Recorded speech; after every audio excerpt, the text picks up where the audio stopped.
Thank you very much. Let me just indicate that this is a very strange platform. So we understand that some of us are.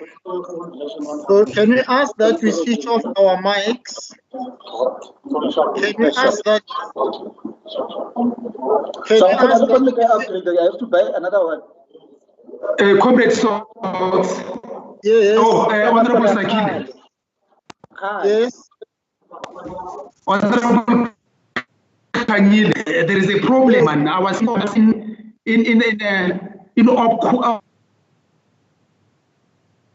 I can't hear you. Honorable Papa.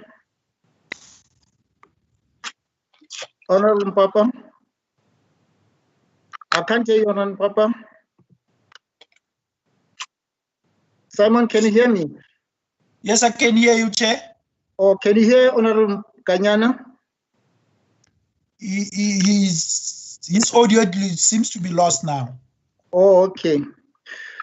I think we should continue as we have said. I was just saying that I know that some of us are new on this platform, and some of us are using a different platform. Our different municipalities are using different platforms. But I want us to agree that if you are not on the platform, please switch off both your mic and your video. But when you're on platform, please put on your video, because this session is also recorded on YouTube. So it's good to talk to a person that you can see rather than talk to somebody you can't see. Let me take this opportunity to welcome you all, and I'm welcoming you to this seminar. But you can move to the next slide, please. Simon Mpati, can move to the next slide, please. That you can see. I'm welcoming you to this seminar, which is intended to forge ways in which the various spheres of government may strengthen cooperative governance for effective public accountability and ethical governance in Gauteng province. We are elected by the people of Gauteng to serve at the Gauteng Provincial Legislature and in the respective municipalities to ensure that the lives of the people are made better. And we do this by ensuring that we provide the people with quality services. Paramount to achieving this is when we as the public account committees work together to enhance public accountability and ethical governance. This is what we hope that at the end of the seminar would be able to achieve. As we convene today, we are grateful that both the Gauteng Speakers Forum and SALGA Gauteng have declared their aspirations to assist working relations between SCOPA, GPL, and MPEX. In our considered view is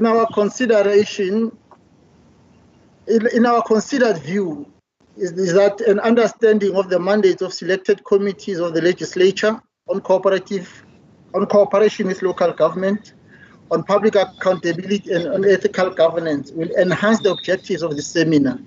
In this regard, we have invited the Human Settlement and Cooperative Governance and Traditional Affairs Portfolio Committee of GPL.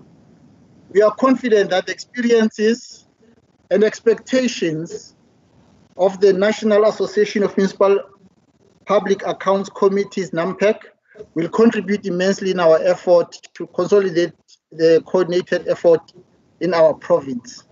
So I take this opportunity to welcome you all. Like I said, this is a platform that most of us are not used to. I would appreciate if you can move to the next slide, Mongati. So can we ask that you switch off your mics if you are not on the platform. If you are not on the platform, please switch off your mic. Let me start by welcoming members of our public accounts committees.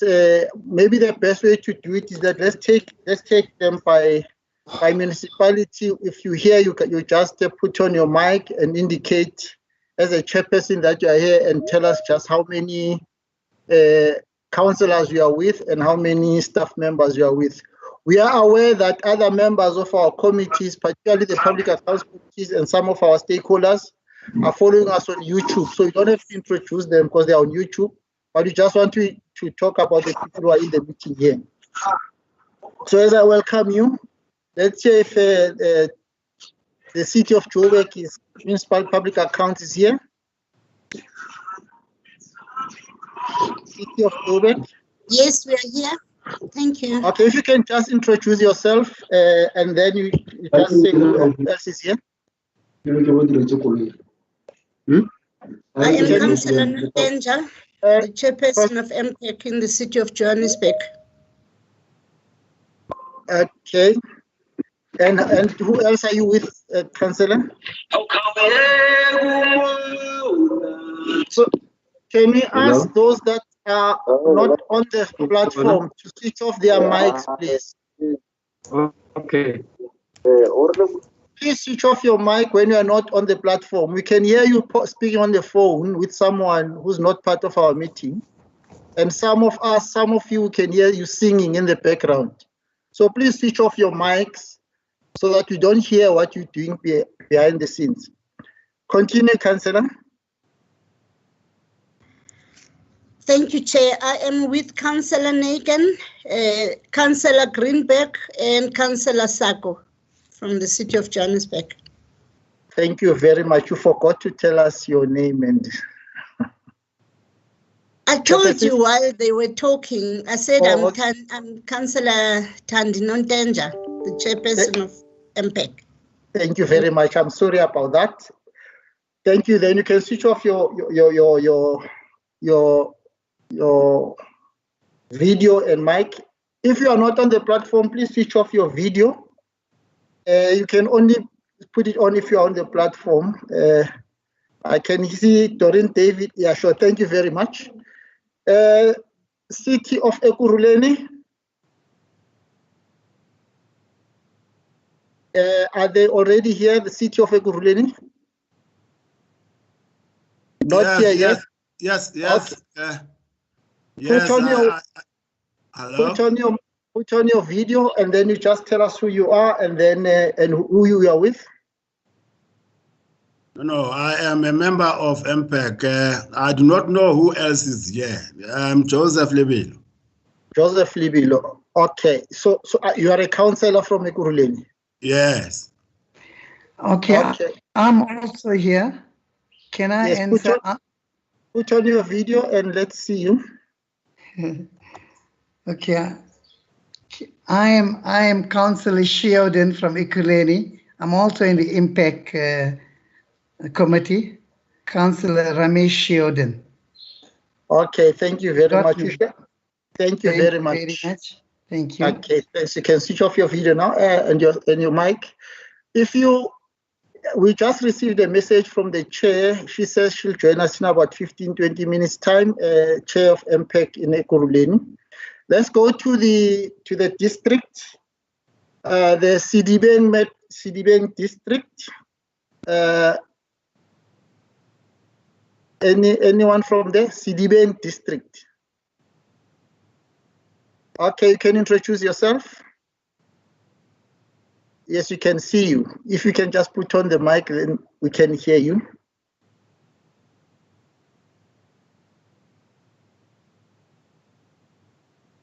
Okay, we can see you. Are you from Councillor Sibongile Makubu? Are you from Sidibeng? Your mic is off. Yes, now it's on. Yes. Yes. I'm Sibongile Makubu from Lesedi Local Municipality. I'm an MPEC coordinator. My chairperson is struggling to be on your screen, but attending. Okay, thank you very much. That's Lesedi. So there are only two of you from Lesedi. Yes. Okay, thank you. Thank you. Lesedi, thank you. Any other municipality in Sidibeng? Mfuleni?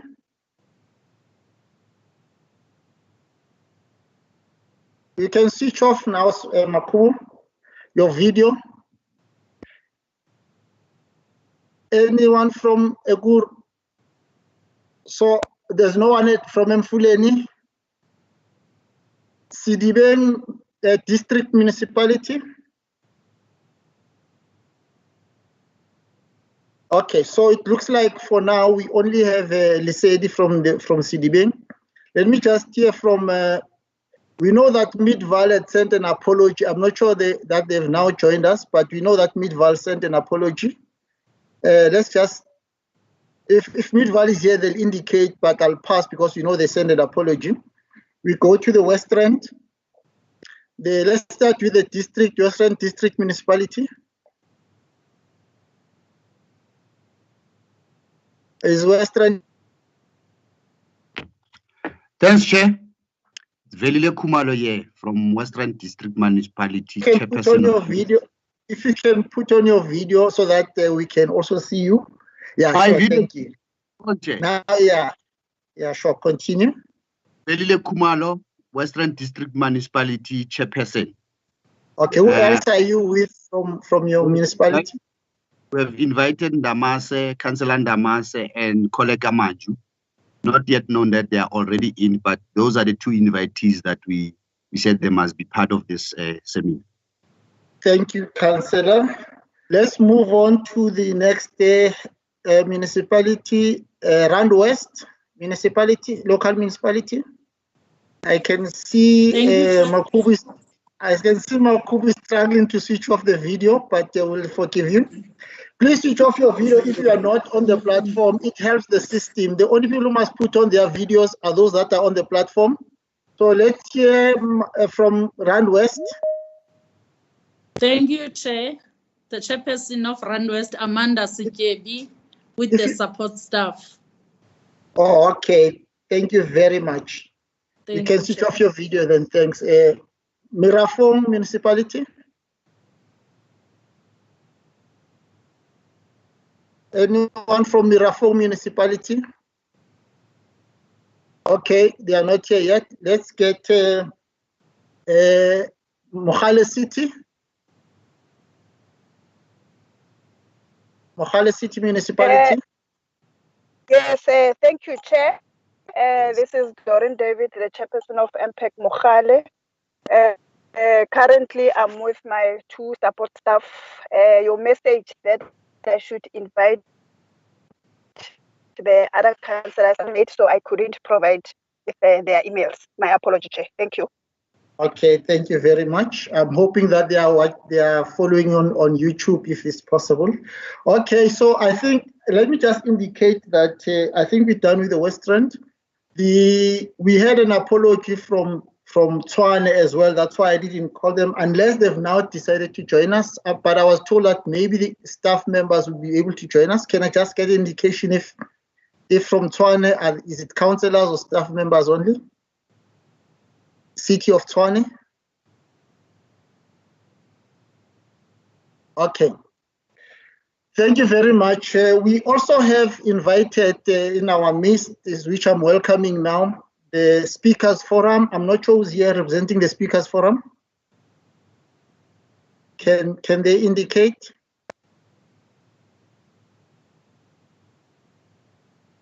So they haven't joined us yet. Okay, as soon as they join us, we'll be able to get to them. Also, we've invited SALGA Gauteng to be part of us. I'm not sure if they are here. They've already joined us. SALGA Gauteng. Good morning, Chairperson, honorable members of MPECs in various municipalities. SALGA Gauteng is here. It is myself, the head of the provincial office. I am joined by my colleague, Mr. Silo Marokani, who's responsible for governance. Okay, you didn't mention your name. Apologies, Chairperson. My name is Seana Mkhahle. Apologies. Thank you very much. You're welcome. Thank you. National Association of Municipal Public Accounts Committees, NAMPEC. We have also asked them to join us. Are they here already? NAMPEC? Okay, they are not here yet. They haven't joined us yet. I think some of them will join us at the time when they have to make their presentations. So we'll now continue. And then we have also invited from the legislature our human settlement and cooperative governance and traditional affairs portfolio committee. They've got a new chairperson there. So I'm hoping that the chairperson will introduce herself and then tell us if the other members and staff, because we've also invited the support staff from there. Honorable Diale. Thank you very much, Honorable Kanyile. You can put, yeah, sure. Yes, am I audible? Yes, you can okay, see thank you are you. audible. Okay, thank you very much, Honorable Kanyile. I'm with members of the portfolio committee here and support staff. I'll request them to show their faces and introduce themselves. My name is Kidiboni Diale, honorable member of the Gauteng Provincial Legislature. Thank you. Okay, let's agree that only the members can show their face and introduce themselves. The staff, because a lot of them will take them as already introduced. Members of the COPTA portfolio committee. Good morning, Honorable Chairperson. My name is Honorable Kim Node. I'm a member of the Human Settlement. Thank you, Honorable Nube. A very good morning to you, Chair, and all the team members here. My name is Paul Malema. Thank you. Thank you, Honorable Malema. Okay. Is there anyone else from COPTA Settlement? Okay. We move on to Gauteng Provincial Legislature's Standing Committee on Public Accounts. Like I indicated, I'm the chairperson. My name is Sokaile Kanyile. Let me take this opportunity to see if other members can introduce themselves quickly. Only members, not the staff, support staff. And please put on your video when you're on the platform. I can see somebody already with a video. Maschaba, are you able to switch off your video, Maschaba? Yes, Honor.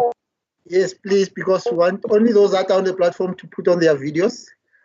Okay, Ina? Good morning, colleagues. My name is Honorable Celia. Good morning, colleagues. My name is Ina Celia. I'm a member of SCOPA. Thank you. Welcome, Member Celia. Other members of SCOPA, Gauteng? Good morning, Chairperson Kanyile. My name is Refilwe Kekana, member of the Provincial Legislature and a member of the Portfolio Committee, Standing Committee, SCOPA. Thank you. Thank you very much. Any other member? Just yeah, it's Mpapa Kanyani, also the member of SCOPA in Gauteng. Thank you. Thank you very much. You can switch off your video now. And next, if you are not on the platform, please switch off your video because it affects the system. So Masichaba, if you can switch off your video. Masichaba, if you can switch off your video. And Clarice Makwala, please switch off your video because you are not on the platform. Okay, welcome, Honorable Papa. So, Honorable Shackleton. Morning, Chair. My name is Michael Shackleton, and I'm a member of the SCOPA committee. Thank you. Thank you very much, Honorable Shackleton. Welcome.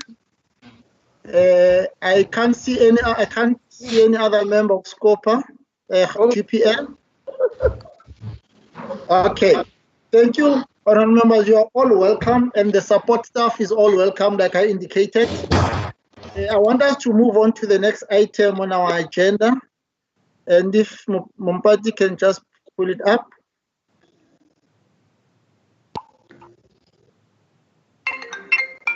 But if you can pull it up, please.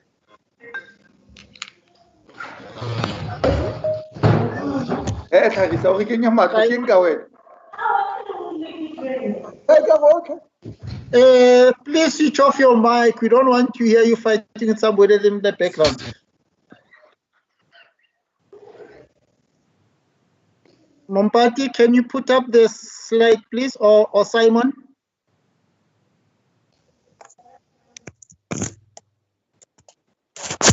Okay, let's continue. Maybe they'll do it as we continue. So I'm just going to move to the next item, which has to do with the reason why we're here, but just to give you an understanding of what we're doing at the legislature. The Gauteng Provincial Legislature derives its mandate from the Constitution of the Republic of South Africa. This is further elaborated in the standing rules of the legislature. The latter focuses on the role of the GPL in 4 areas. Firstly, GPL has a mandate to pass and cause to be implemented laws in the province. Its lawmaking responsibility must ensure that there is no conflict with national legislation. Secondly, the GPL exercises oversight on the Gauteng Provincial Executive Council, which, remember, if you know it as the Gauteng Cabinet, which is led by the Premier, and then there are 10 MECs. In this case, the GPL must approve the budget and related plans mainly outlined in the annual performance plans of the various departments of Gauteng Provincial Government and the Gauteng Provincial Legislature itself, as led by the Speaker.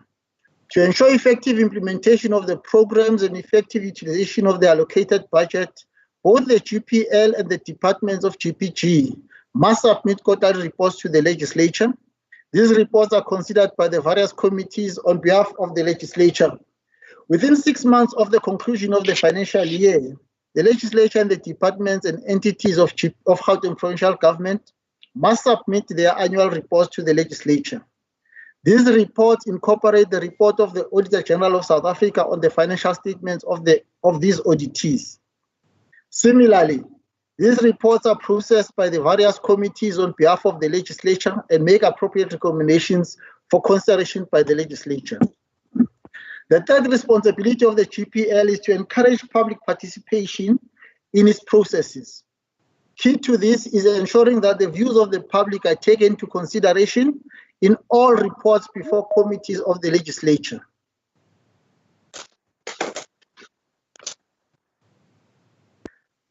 Lastly, but not least, the GPL has to ensure cooperative governance. This mainly is about forging a way to work with both the National Assembly through the National Council of Provinces and also municipalities. Given what we have defined as the mandate of the GPL or Gauteng Provincial Legislature, and all its committees are expected to focus on these same areas as well. In this regard, the SCOPA of GPL is in the process of finalizing its vision for the 6th democratic legislative term, which started last year and is going to go up to 2024. This legislative term focuses on the following. It's committed to developing and improving legislation where any legislative gaps that could hinder effective accountability and ethical governance on public finances will be found and then interventions be made. This vision of SCOPA and Gauteng is about building a strong stakeholder base to support SCOPA of GPL by providing professional and expert input to its work. We have undertaken a campaign calling for such stakeholders to register in our database by the end of this month. Or in fact, they've already done so, and we have said that it's an open process because we can all continuously accept stakeholders to be part of our standing committee. We shall soon be embarking on an outreach campaign to educate ordinary citizens to understand and support the work of the standing committee. Our oversight on the work of the legislature and the departments and entities of Gauteng Provincial Government is focused on engaging them on the audit outcomes in the reports of the Auditor General of South Africa to the GPL. We rely heavily on the support which we receive from the Gauteng Office of the Auditor General of South Africa in its responsibility as an enabler of oversight. We are in the process of strengthening what we call our ex-ante interventions. Currently, the focus is on tracking resolutions of the House which are linked to oversight reports of SCOPA. We are of the view that what we will ensure effective oversight of the legislature and the departments and entities of Gauteng provincial government is if we track their work on a quarterly basis. We already have a commitment from the Gauteng Business Executive of the Auditor General of South Africa that we can use their quarterly reports to assist SCOPA in its ex-ante work. We are in the process of engaging the Gauteng Provincial Treasury and the various audit committees of GPG to see if we can utilize their reports towards achieving our goal of ex-ante interventions. Honourable members, councillors and guests, the 4 aspects of SCOPA GPL mandate is ensuring cooperative governance, that is the 4th aspect of our mandate, is about ensuring cooperative governance, which is the subject of this seminar. We present the following as a way in which you contribute in the discussions at the seminar. Both the Constitution of the Republic of South Africa and the standing rules of GPL compels the legislature and all its committees to ensure effective cooperative governance.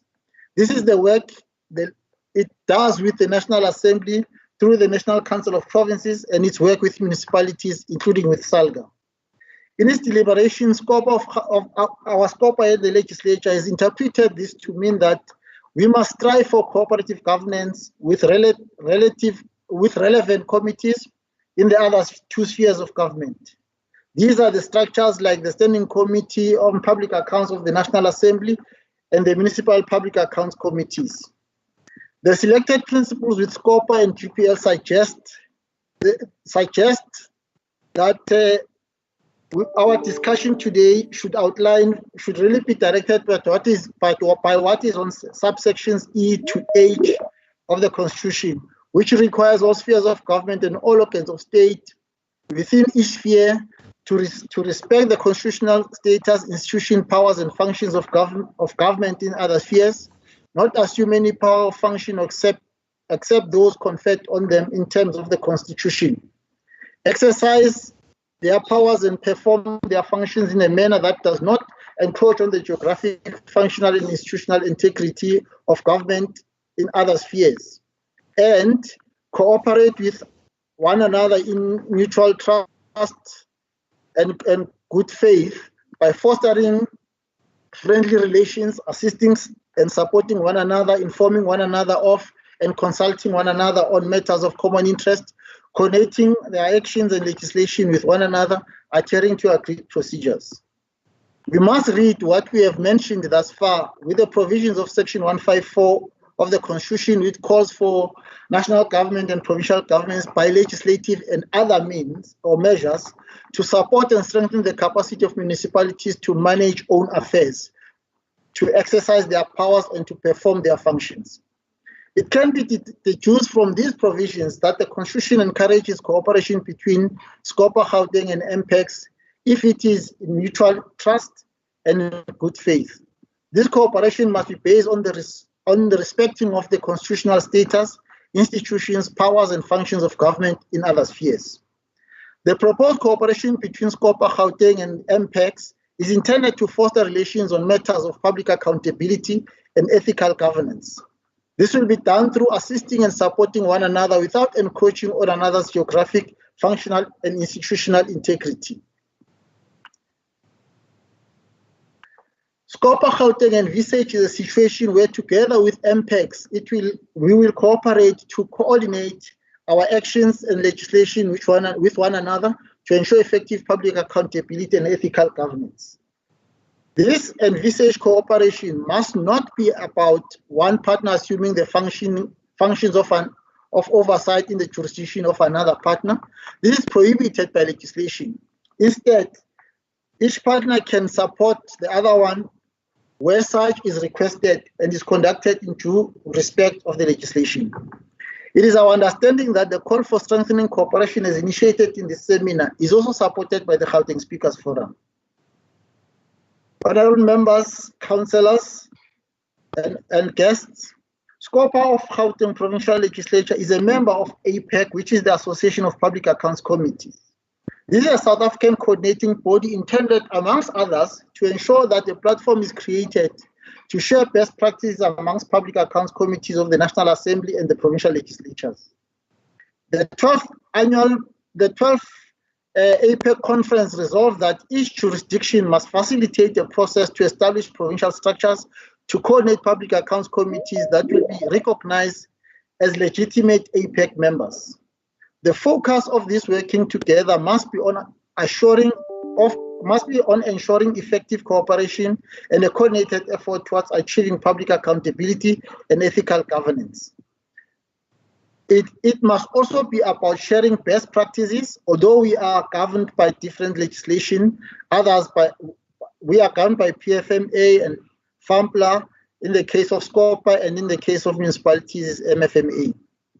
SCOPA Gauteng has taken this initiative as directed by APEC and convened this seminar to also deliberate on how this cooperation in Gauteng may be strengthened and to possibly explore the need for a coordinated provincial body of all public accounts committees. That is SCOPA and the MPECs. In doing so, we have to be guided also by the views of SALGA Gauteng on the topic of cooperative governance. Let me take this opportunity on behalf of SCOPA Gauteng to thank all participants who have responded positively to our invitation to attend this seminar. It is our wish that deliberations will be intense, robust, and productive as we try to find ways to cooperate and ensure effective public accountability and ethical governance in all spheres of government in our province. I thank you.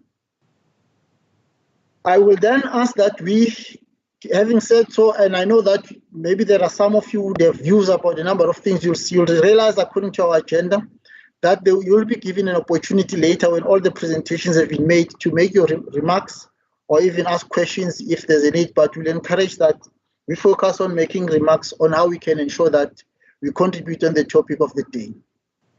I take this opportunity now to, if Mompati can remind me that the next, on our program, we need to get an input from the, is it first the Speakers Forum? Simon, can you just help me? What is our agenda?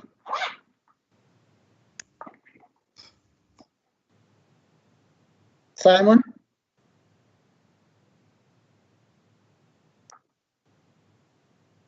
Simon Mumpati?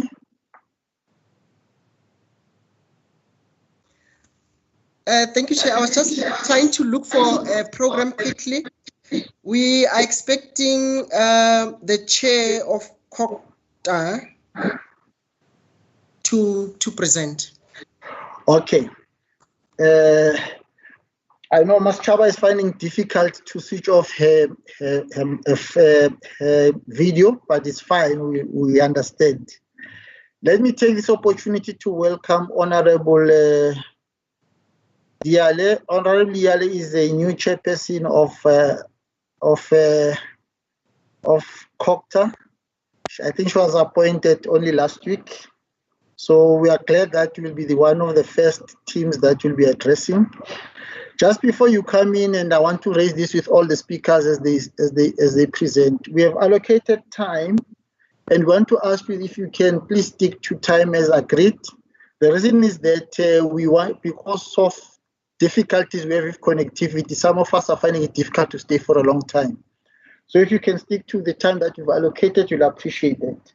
Honorable Diale. Thank you very much, Honorable Kanyile. I'm unable to open my program. How long have you allocated me? I think we have allocated you about 10 minutes. Okay, I think I'll be done, and thank you very much for the opportunity. Ke simolole ka go dumedisa botlhe ba ba leng teng in this program. I would just say all protocol observed, Chair. I've missed out on other people introducing themselves. And I hope that what I'm going to present here is relevant to the topic as presented to ourselves as COOPTA. Chairperson, I think that the advancement of a developmental state that promotes growth and development is centered around the capacity of local government to effectively discharge its responsibility. And all three spheres of government have a constitutional mandate to effectively and efficiently provide quality services And as stated in the Constitution of the Republic of South Africa, accountability and oversight are the constitutional requirements for all the spheres of government. Municipalities are a sphere of government closest to the people. Therefore, it renders most of the direct and visible services that the communities receive. It is on this basis that more resources are directed towards this sphere of government to ensure adequate provision of quality services. Additionally, it is important that all the three spheres of government are accountable for their expenditure during the service provision processes. As a legislature committee, we have a responsibility to ensure effective oversight and accountability as we give support to municipalities. And as we are gathered here under the theme Corporate Governance for Effective Public Accountability and Ethical Governance, just a few weeks before the pronouncement of the Auditor General's Municipal Audit Report, we should ask ourselves as public representatives difficult questions on how do we build strong, ethical, and accountable public institutions. During the financial year 2013-2014, COCTA in Gauteng commissioned a study into the current state of municipalities to obtain an independent in-depth assessment of their viability. For the department to keep abreast with municipal viability and to be able to identify areas that need support, the Portfolio Committee of COCTA considered it is necessary to update the assessment on an annual basis. Despite the legislative framework in place, municipal finances across the country continue to be in a bad state. The Auditor General, in his 2017-2018 financial year general report on the audit results of municipalities, said the following, and I quote, "Audit results show an overall decline.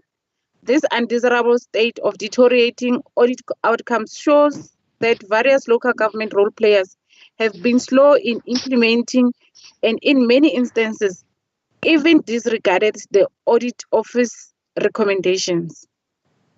We know that there has been a decline on clean audits in municipalities, and I think in the last financial year, as Gauteng municipalities, we were second to Western Cape, and I think it's a position that we need to correct and claim our number one. Consistently, the Auditor General has cautioned the responsible authorities charged with oversight and governance, which is ourselves, on the administrative failures that can lead to collapse of municipalities and its ability to discharge its mandate of providing services. As a result, the accountability for financial and performance management continues to worsen in municipalities. Even though Gauteng municipalities receive unqualified audit opinion, non-compliance with legislation remains the major obstacle preventing most municipalities in the province to attain a clean audit. All efforts must now be placed on eradicating irregular, unauthorized expenditure practices that will happen in municipalities. Importantly, the negative effect of this service delivery failures has been glaringly evident over the years across municipalities. This we see in large incomplete projects, unsupervised projects, lack of maintenance of significant service delivery infrastructure, and haphazard road maintenance projects and infrastructure. One of the areas identified by the Portfolio Committee as posing a challenge in Gauteng municipalities is inadequate capacity to handle revenue. This has resulted in ineffective revenue strategies and low revenue collection. According to the National Treasury State of Local Governance and Financial Management Report of June 2018, 8 of the 11 municipalities in Gauteng were in financial distress, unable to maintain positive cash flows, struggling to collect revenue, and were failing to effectively deliver services. The committee continued its call to the department to provide targeted municipalities with financial support to update and maintain the general recognized accounting practices, compliant asset registers. This has resulted in positive outcomes in the audit of property, plant, and equipment. Further to this, The Portfolio Committee have identified the need to support municipalities in reducing unauthorized, irregular, fruitless, and wasteful expenditure, abbreviated as UIF and W. One should note that the overall status of audit outcomes for Gauteng municipalities is positive, as there are no adverse disclaimer or qualified audit outcomes. However, it is of concern that UIF and W has grown incrementally. The support will focus on mechanisms to prevent and detect the incidence of non-compliance in order to put in place controls to reduce and eliminate UIF and W. Chairperson and representatives of municipalities here, as the Portfolio Committee of COGTA, we support that 2 municipalities will be provided with capacity to implement the simplified revenue plans, and that is Lesedi and Merafong municipalities, as a mechanism for effective financial control in municipalities. I'm also pleased that Imfuleni local municipalities will be provided with additional capacity to reduce UIF and W.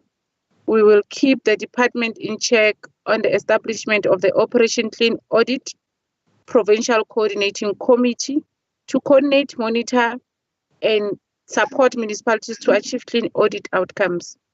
The department will continue this in the next financial year, as there's great value that can be added due to the increase in the number of audit findings in the areas of governance and of compliance with Municipal Finance and Management Act and SC Supply Chain Management regulations. The department needs to strengthen support to municipalities in this area in order to assist them to achieve clean audits. The debt management committee that was established should continue to assist municipalities through that provincial coordinating committee. 3 municipalities will be supported through deployment of revenue experts to develop an integrated revenue enhancement and data management strategy. And these are Lesedi, Mfuleni, and Merafong local municipalities. Our department also plans to have quarterly engagement with municipalities to discuss progress and identify areas of challenge and give support. There's a need to address poor financial and business planning, particularly risk management and internal control, to ensure efficient budget allocation, which results in municipalities facing financial instability. As is the case in Merafong, budget allocated to ESCOM, rainwater, and other service providers are usually used to meet other needs first before payment is made to bulk suppliers. This has devastating effects on the finance of the municipality, as foregoing payment results in actual, which further increases debt services and debt. What happened? Sorry, Chair. Yeah, okay, I know. In a minute's time, you'll be done, I know. Yes, Chairperson. And I think, Chair, I'm sorry about that. My device just died on me. So as a committee, we continue to call on the department to provide targeted municipalities with financial support to update and maintain the GRAP.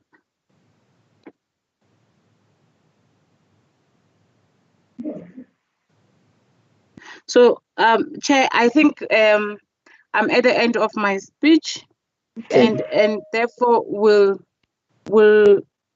as a portfolio committee, we will continue where our predecessors have left it and give support to municipalities and in ensuring effective oversight. Thank you very much, Chair. Thank you very much, Chairperson Diale, for that. And just to indicate that I'm glad to raise some of the things that have to do with the Auditor General, because we had invited the Auditor General in the previous session, which we cancelled, because of the declaration of the national state of disaster. But we then agreed that we'll invite the Auditor General after, because we knew that they were going to be presenting their report, their final report of the audit of municipalities sometime this month or early next month. So we'll take it from there. Thank you very much. I'm hoping that the participants are taking the notes, councillors and other delegates, so that later when we have discussions, they can make contributions. We now move on to, according to our program, we then have to move on to the next input, which is supposed to come from SALGA. We've asked them to talk to us about an assessment of local government financial management and accountability and aspects for cooperative governance and public accountability. Over to SALGA representative.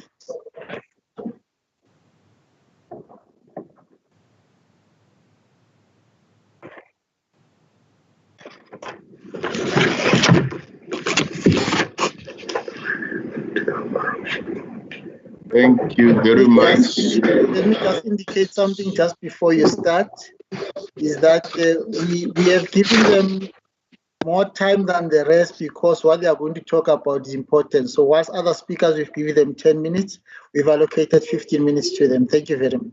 To SALGA, thank you very much. Thank you very much, Chairperson. Indeed, once again, good morning to you, to the honorable leaders in the House, and all participants that are linked either here or through other digital platforms, including YouTube. I think that intervention, Chairperson, is a particularly useful one to demonstrate the openness to engage in open conversation with various stakeholders to ensure that we ourselves maintain that posture of openness, transparency, and accountability to all our different stakeholders. While I do that, Chairperson, I am anticipating that the colleagues will share the presentation on the screen. We have a short presentation to deliver. Osman Party, are you able to share the presentation, the honorable members, on the screen? I'll flag it. Thank you, sir.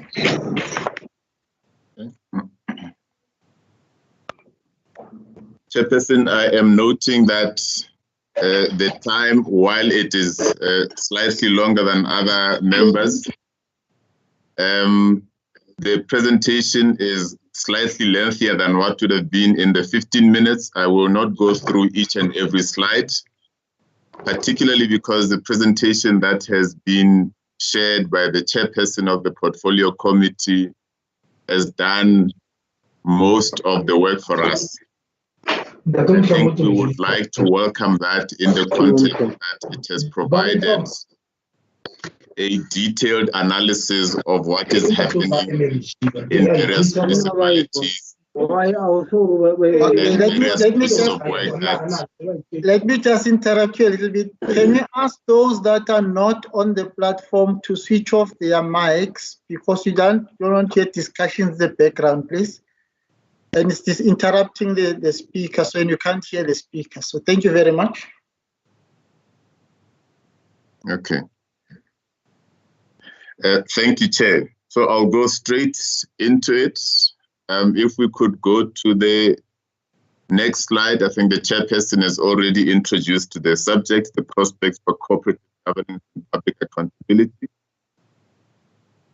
If you could keep the presentation on the screen, but go to the next slide.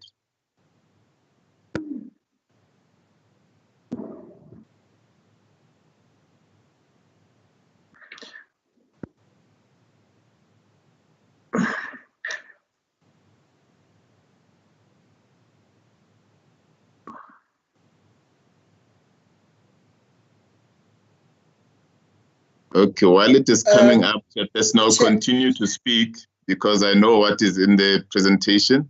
And then as soon as it comes up, I will revert back to it. Chair, I would perhaps maintain a cross-cutting narrative that focuses on oversight and accountability.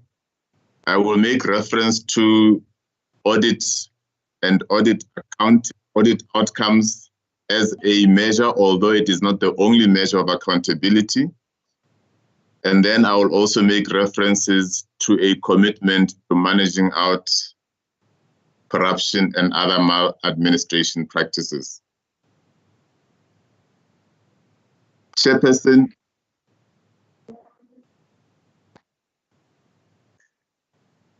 we make reference always as a starting point to the Constitution of the Republic.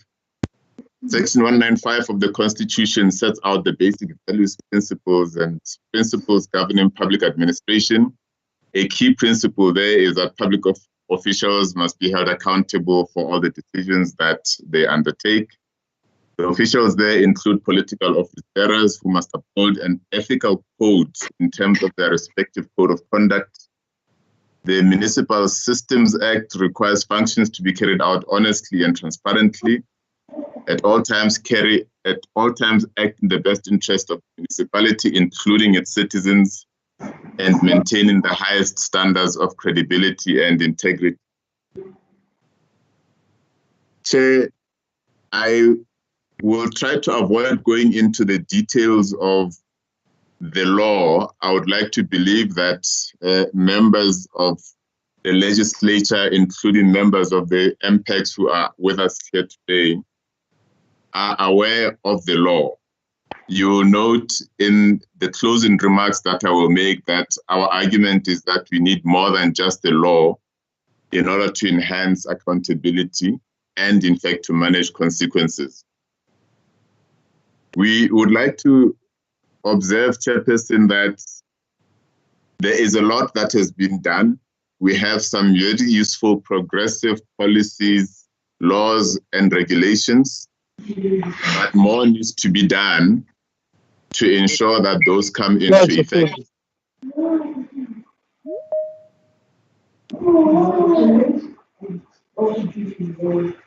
I would like to make a passing reference to what the chairperson of the Portfolio Committee indicated, that we need to continue to build more awareness on the managing out of UIF and W.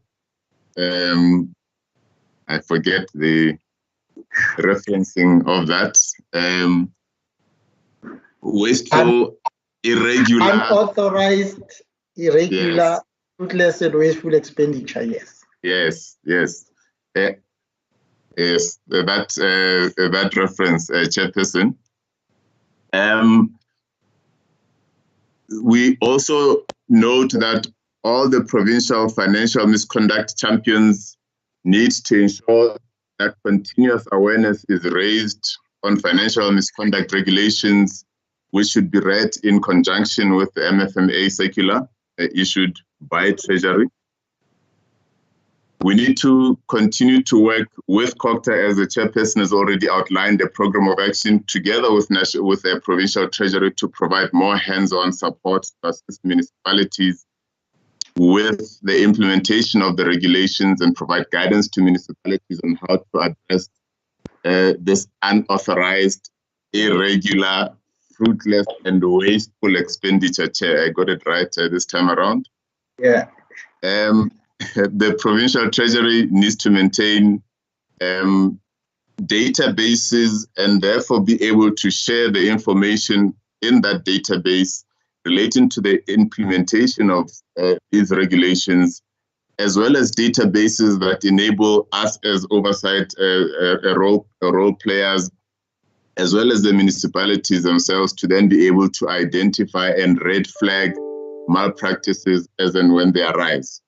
Maybe if I pause a little bit on this one, Chairperson, that in many instances we get reports, especially through audits, after the fact. So at the end of the year, in fact, in many instances, a year later after the end of the financial year, when the Auditor General reports back to say there have been problems here, there, and there.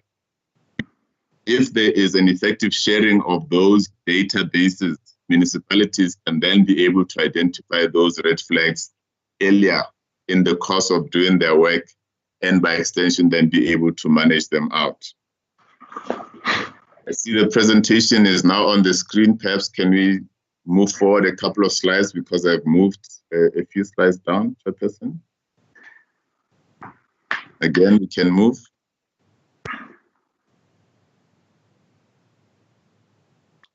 The more you want it to move, the more it stays where it is. I will talk to what I have on my side, Chairperson. Sure. It shall be shared with members.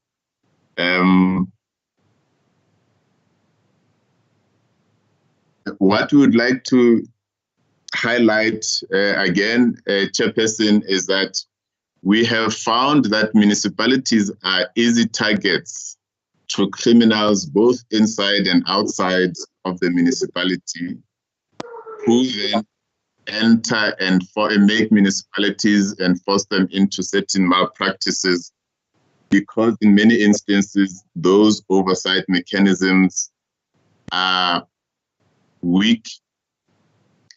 In many instances, not weak because there is lack of skill or lack of commitment, but because of some details such as what I have just made, in that the sharing of information and the reporting mechanisms, Chairperson, between the administration, the political leadership, and by extension, the oversight mechanism. Within those, Chairperson, we highlight 3 particular areas of oversight. I will also make reference to those in the closing remarks. The municipal administration and management, of which the municipal manager is the accounting official, the council and its subcommittees, particularly the MPEC. I'm glad that we're having the conversation now with MPECs, audit committees, and at an administrative level, the internal audit functions. If we have those, Chairperson, operating in sync and taking each other into confidence and holding each other accountable, I think we will go a long way in managing out the challenges that we are identifying now. I must hasten to also argue, Chairperson, and I think the point was made by the Chairperson of the Portfolio Committee, that Gauteng has made quite a bit of progress in terms of the audit outcomes that have been reported in the 2017-18 financial year, as has been reported, but also the draft reports that we are seeing now for the year 2018-2019. We remain with unqualified audits almost across the board. Yes, there are certain challenges, including in 2 municipalities, of which we know there's in the public domain, City of Tshwane and Mfuleni, where the audit has not been concluded. But in most other areas, there are unqualified audits.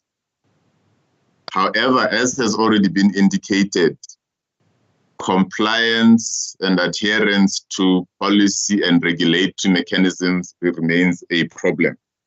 Those oversight mechanisms should then enable us to hold and manage out even those few instances what has been reported.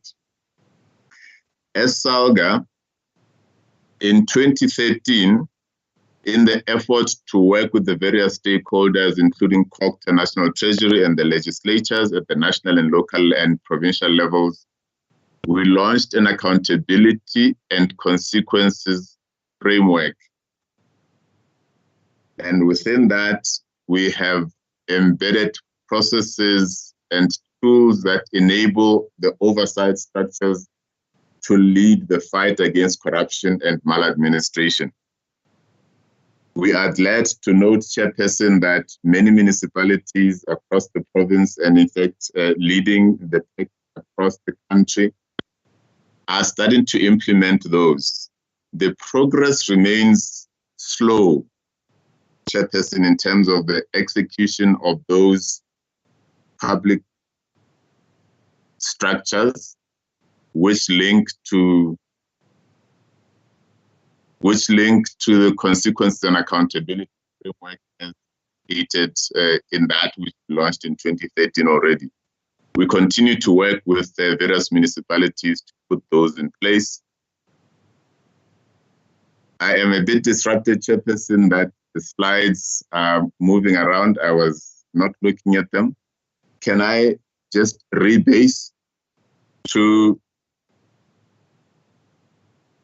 if I could just pause there just for a little while, Chairperson? Okay. Can you go to slide 13, House Mumpati? Maybe I start at that point. Thank you, sir. I'm on slide 13 now. Thank you.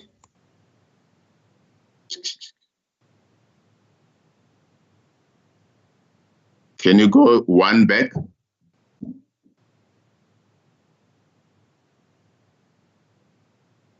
One back.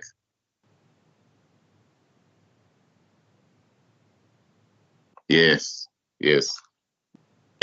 I would like to start it here, Chairperson, in terms of the work that I was talking about in terms of the collaboration between ourselves, various structures, SCOPA, and National Treasury. At the core of that is the imperative of cooperative governance to drive this public accountability. Within that, we focus our messaging on the relationship between the various structures, that means the administration, management, the executive, the council, and ultimately to the communities. All of those are informed by policy directions on the one hand, and the implementation of those policy directions across those different structures. Can you move to the next slide?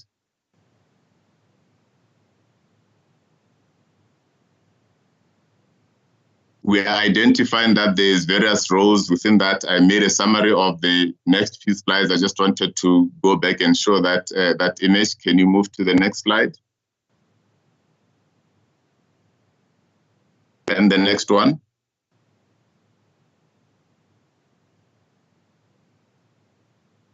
This, Chairperson, is what I was making reference to in terms of the launch of the consequences and accountability framework and imploring local authorities through their mayors to lead the fight against corruption and maladministration. We got members to sign a pledge on this undertaking, and we'll continue in our various platforms and structures, members' assemblies, working groups, to remind each other on those pledges that we have undertaken and to take each other into confidence in areas where maybe the detail is not quite well understood. Can we move on to the next one? Chair, here perhaps is another one where I would like to make a little pause. And that while we are looking at audits and audit outcomes as a useful proxy to determine our state of accountability, we have focused a lot on the finances and financial management. Within SALGA, we have argued that by the time the audit outcomes come out, it is a little bit late because they're reporting retrospectively. And for that matter, what happens in the reporting on the finances is just one element of a value chain that needs to be addressed across the board.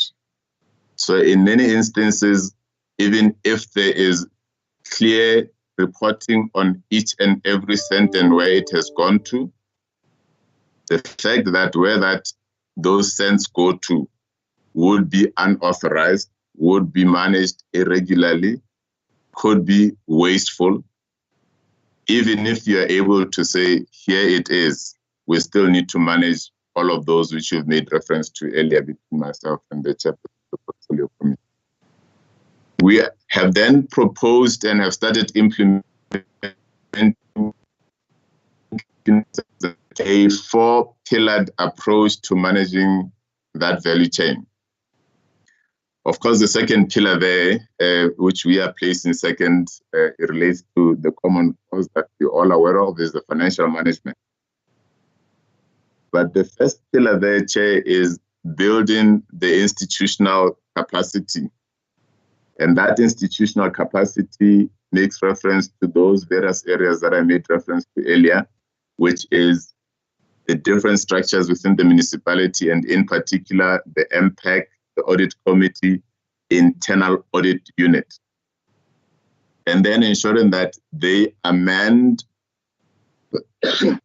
by capable individuals who can then be able to ask the right questions and hold each other to account in responding to each of those questions.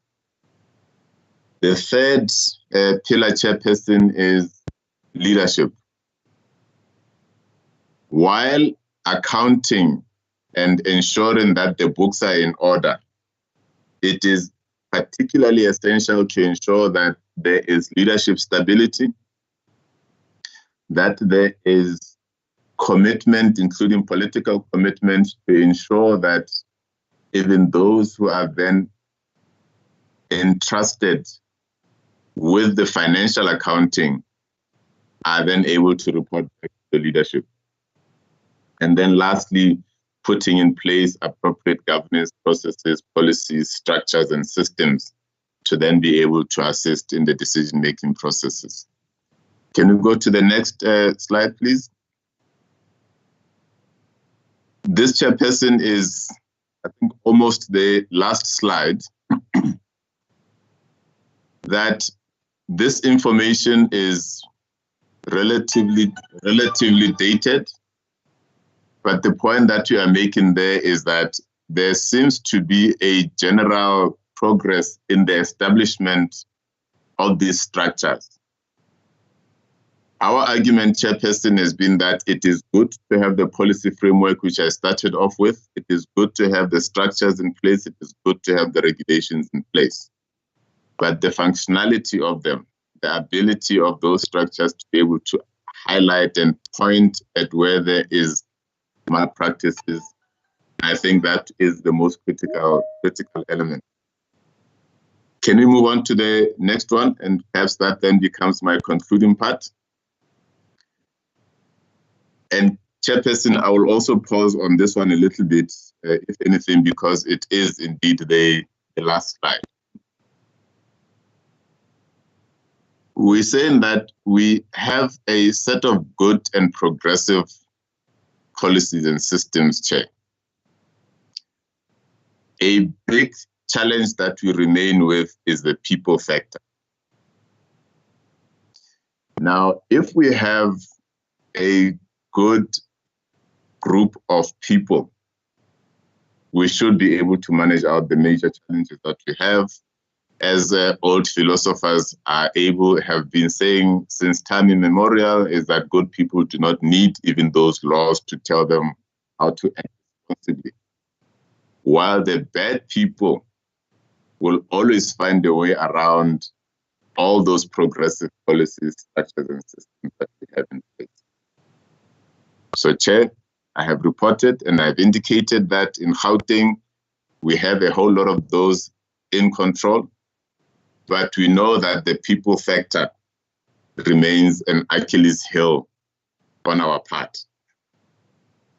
We further then go on to argue that accountability ensures that we remain responsible to those that have put us there to execute certain areas of responsibilities entrusted on us. We remind ourselves, Chairperson, that it is easy to dodge those responsibilities that we are given. But also note that it is not always going to be possible to dodge the consequences of dodging those responsibilities, sorry.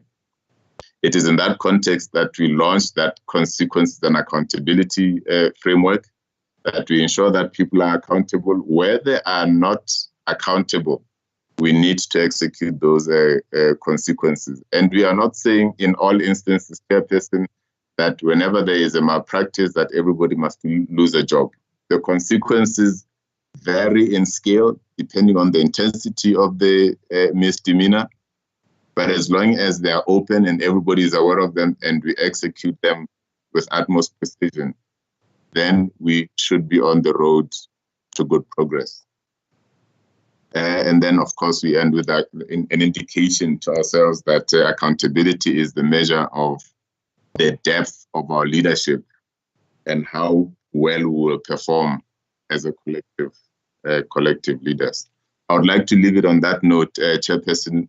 We can take questions in terms of the details and the specifics, but I would really like for us to take away as take-home messages these last few statements that we have on this screen.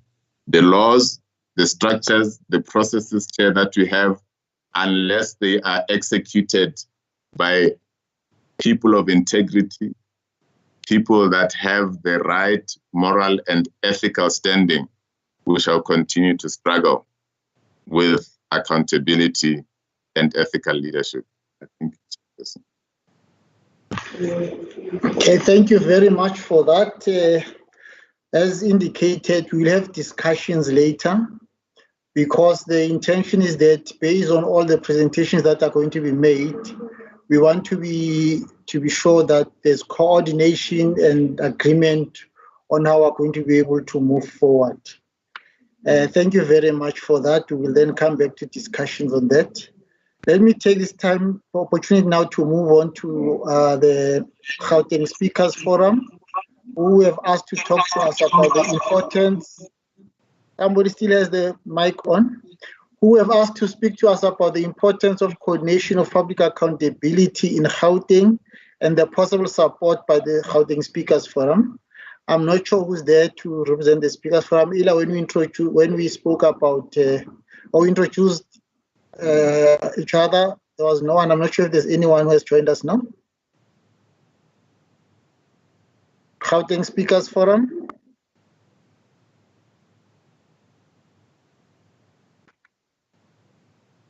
Mpati and Simon, does that mean you don't have anyone? Yes.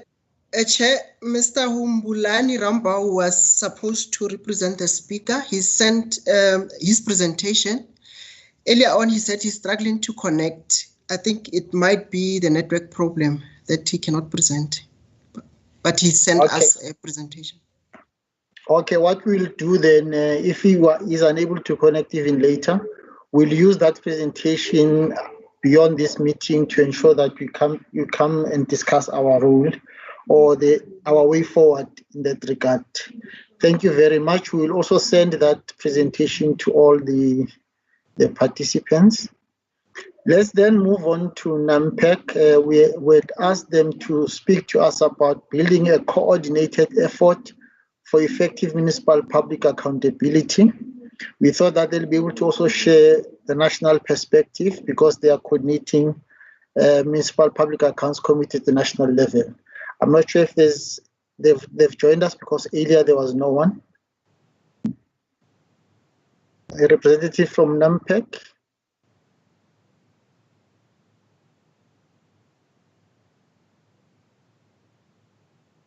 Okay, from your side, Mampati and Simon, do you have any indication if they've joined us or there's a problem? Chair, I think there might be a problem because we don't have Mr. Moa, who was supposed to represent NAMPAC. We've not admitted him. He might be having network challenges as well. Because NAMPAC confirmed that they'll be attending today. It might be some network challenges. Like Gauteng Speakers Forum, did they send you any input? They did not send their presentation, Chair. Okay, we'll engage with them later then about that. Thank you very much. Okay, according to our program, those were the inputs we're supposed to receive. As I indicated in my opening remarks and in outlining the objectives of this meeting, was that all these inputs must help us towards one, identifying key areas that has to do with public accountability, particularly in public finances or public funds, and how we can ensure that there's also good governance, particularly around public funds.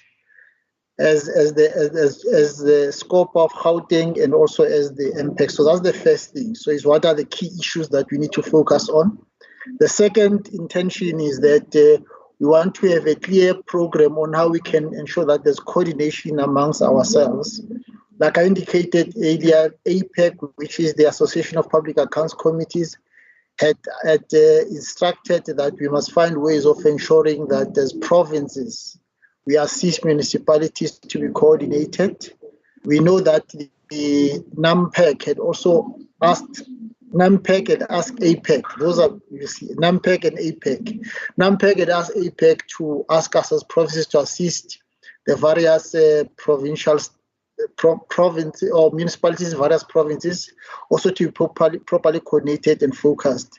So we thought NAMPEC was also going to tell us if there are any progress in establishing the structure in the province and what role we can play jointly in that regard. So I'm opening up now for discussions, proposals, recommendations. If possible, I would prefer that we don't ask questions. But obviously, if you have a question, you could ask it. What is more important for us is what do you think we should do? What are the areas of cooperation we must focus on? Based on the inputs given, what are the areas that you think that you must be able to work with? I can assure you already that we will also have some further discussion with COCTA Gauteng, COCTA Portfolio Committee, sorry, because there are a lot of things that they've said which I think we must also work together with them. As it comes to coordinating issues that have to do with municipalities at that level. So I'm looking at hands. I'm going to take hands. I know that maybe some of you might not know how to raise hands. If I didn't note you and you want to speak, please indicate as such. For now, I see one hand from, I think it's Jenny Nagan. And then there's Joseph Lebelo. Let's start with the first hand, which is Jenny Nagan. If you can just introduce yourself also. Let's try and maybe not be longer than 3 minutes. And I'm saying longer than 3 minutes, but I know that is a difficult thing. If you exceed 3 minutes, it's fine, but please try and stick to 3 minutes. Over to you. Thank you, Chair. My name is Jeannie Nagan, and I'm from the city of Joburg, working in the committee. Thank you for a very informative presentation. The question I have, or not question, but something we would like you to share with us, is the aspect of consequence management. We don't have a clear direction from our municipal manager around consequence management. We've been asking for this document for about 2.5 years now.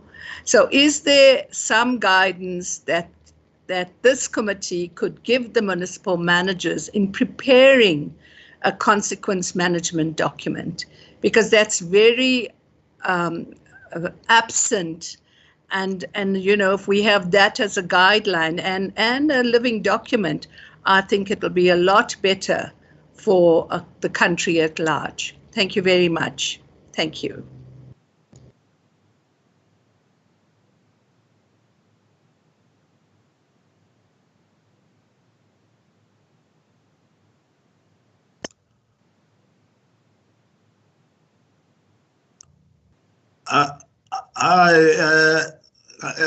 Chairperson Socks, you are muted there on your side. I can see sorry, you. Yeah, sure. Okay, yeah, continue. Continue. Okay, thank you very much. Can I continue? Yes, you can continue. Thank you very much. I'm Joseph Lebelo from the MPEC in Ekurhuleni, and I'm a councillor, yes. Thank you very much for the presentation and for the workshop. First of all, just that we have been let down by the Gauteng Speakers Forum and the NAMPAC. We were expecting to hear some more informations, and that will of course educate us somehow about the job that we are doing in our respective municipality. But then I want to talk about the issue that you have mentioned several times, including SALGA, the issue of capacity. And then there's inadequate capacity there. Even the COCTA has mentioned capacity, SALGA capacity, and we're mentioning capacity. So I'm starting to worry that because this item or issue of capacity is the fundamental cause of the poor performance. Remember, capacity is a product of skills, knowledge, experience, and ability. And if we put people who are lacking those fundamental issues, we will always experience this problem. So that is the issue that we need to address as the municipality or as the province, the issue of capacity. And having spoken about the capacity, then we're talking about the meritocracy. Maybe just before you move from capacity, just explain capacity where in MPEC or in the administration, the municipality itself. I'm talking about the capacity as mentioned by you in the municipalities and in the MPEC too, general capacity in the municipalities and in MPEC. And having touched on that, we had only one workshop. It is our 5th year. One workshop in 2017, and that was, aimed at capacitating us as the MPEC committee. From there, we never had any. We're struggling to do our work well because of this lack of capacity from the MPEC part. And from the municipal part, I won't be deeper into that one. But I'm following what you have said, that the poor performance with regard to the financial management of the municipality is as a result of the poor capacity of the people given these responsibilities.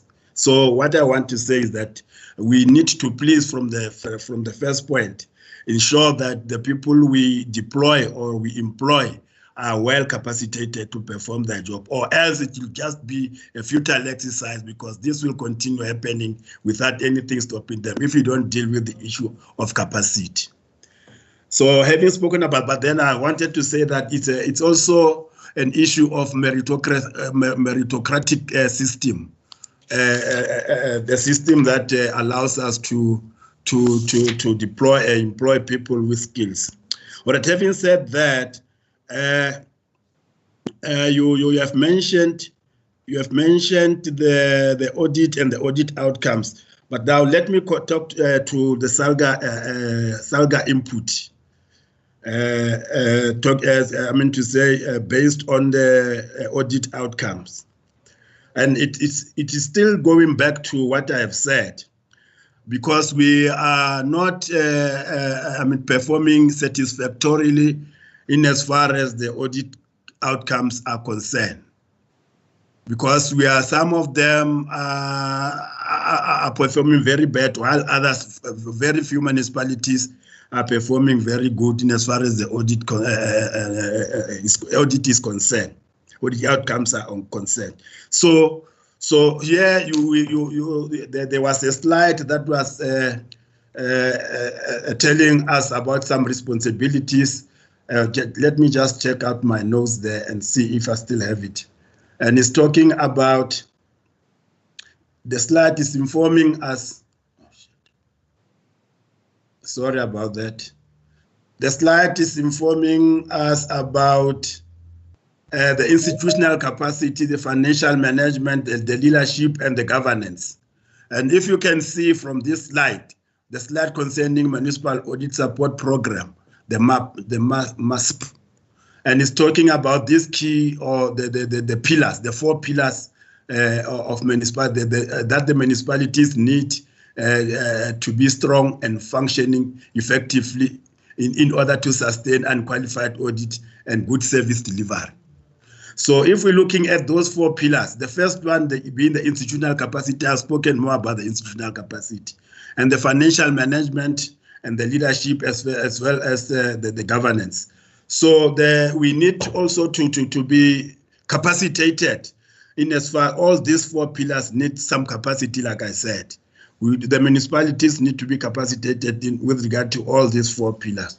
But having said that, maybe something out of the slides and out of what you presented. In the MPEC committees, we are confronted with issues, like I said, lacking capacity, with issues while dealing with the deviation from the Auditor Generals, which sometimes we are unable to sort or we are unable to solve. For instance, I can give you one item. You might find that the Auditor General has identified a deviation as irregular, and only to find that in as far as the books of the municipality, it is irregular because the work has been done and the amount of money that needs to be paid is there, but the payment is not yet done. So the Auditor General will pick it up as irregular expenditure if it did not follow some requisite procedures. So when it comes to us, we will say, okay, let's say the department concerned will say, okay, I haven't spent this amount of money, but the job has been done. And the Auditor General is saying it is irregular expenditure. What must I do? Because I need to pay this particular person or contractor. So they come to us. And maybe if they come to us, they say no. So we need, they're asking for us to allow them to pay or to do means so that they can be able to pay, because they're afraid that if they pay, it will be irregular. So in that manner, so when they come to us, we refer them back. We refer them because as MPEC, we don't have authority to allow department to pay. We don't have any mandate to give department authorities to pay. So when they come to us, they say, no, you go back and pay. But they say, when we pay, it is going to be regular and going to come back to you. So can you maybe address us in as far as that is concerned, as to how to treat that type of things? That is a particular one that I'm having in my mind. Thank you very much.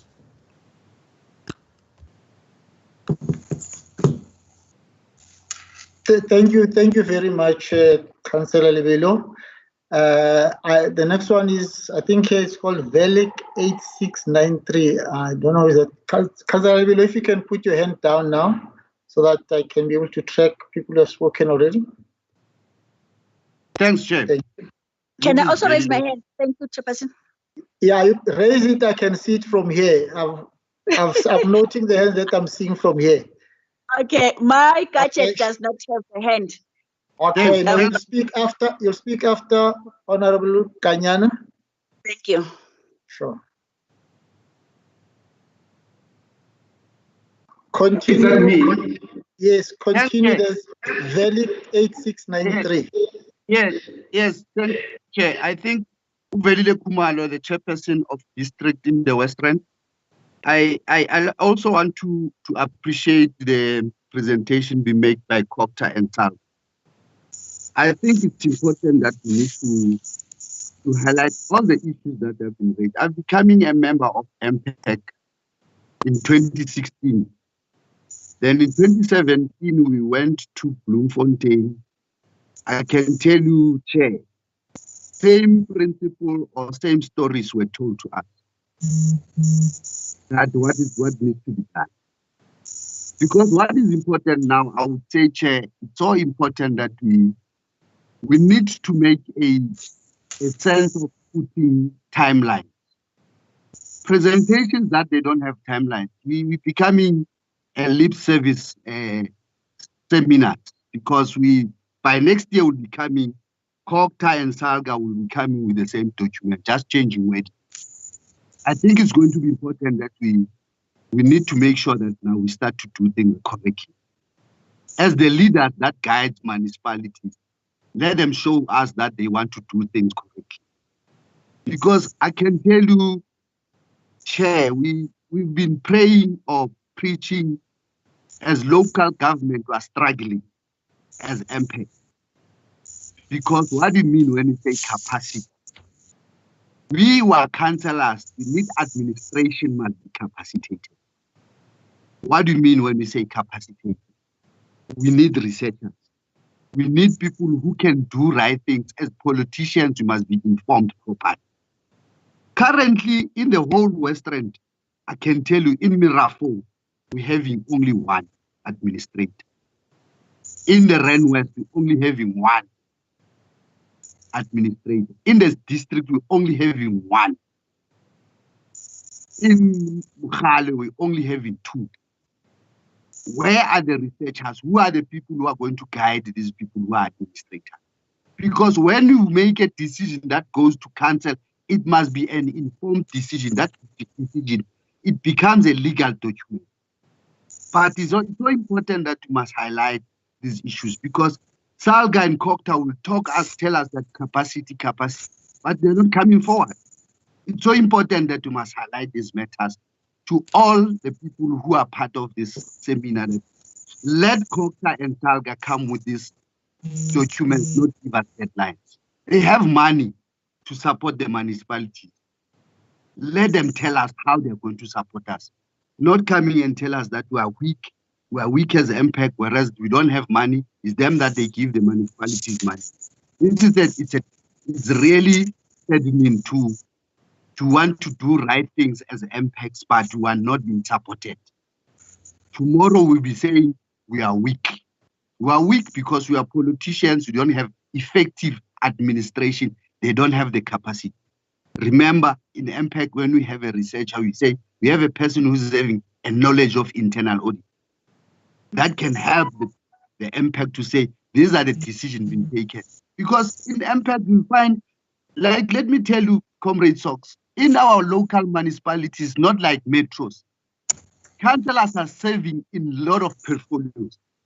5 portfolios, but they must come and serve again in the MPEC. It's a disturbing factor when a councillor needs to make a decision in a portfolio of finance, then must come and question again in MPEC. Then what capacity or what is the independence of MPEC at that level? I think COCTA must give us a guidance. Lastly, MPECs will make decisions that there is something that is called disciplinary board in the locals. But that disciplinary board, the MM will tell you that I'm not going to make a decision on to discipline people, must go back to MPEC because MPEC didn't tell me who must be disciplined. It becomes a setting in that exercise as part of MPECs that MPECs will strive to inform council that there are irregulars, there are a lot of things that people must be disciplined. But you send it to MM who has done wrong to discipline himself. I think we need to ask COCTA and SALGA to go and look in municipalities. What about this document called disciplinary report? I think it's going to be important that we need to be helped as councillors, because I can tell you, councillors are only there for 5 years. When they need to come, being capacitated, they need to come. Politics will come and say they must not come back. But the fact is that there is a change that we need to make sure that capacity, it also inform administration, because are there full time. They can capacitate new councillors when they come on board. I would like to say thank you so much, Chair. Good day, Chair. Unmute, Chair. In my list, I thank you very much, Councillor Khumalo. In my list, I have Mahoro Jackson. After that, I had Kanyane, but I think his hand is down now, unless it's by mistake. Then I've got Honorable Mube. Then I've got Tandi. Okay, that's my list, and I see Kanyana is back. So Mahoro Jackson.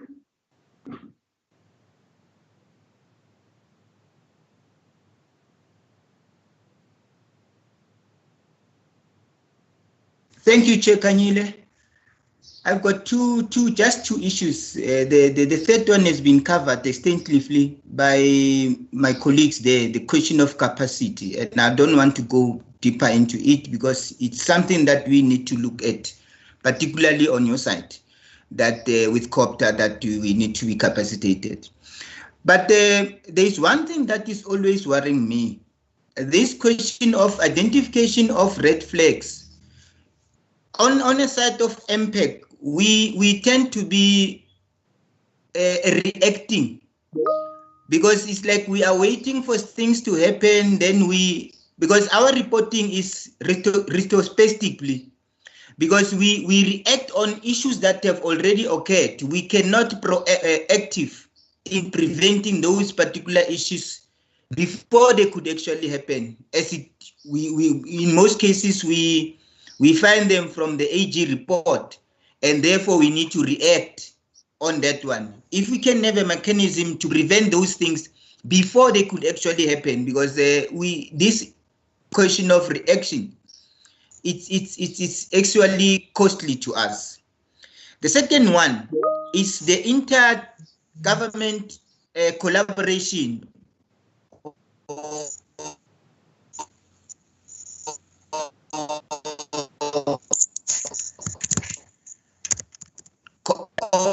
Cooperation. In the case of a company, an individual, whether an official, who, in as far as the merit of the case is concerned, we take a particular position to say we blacklist.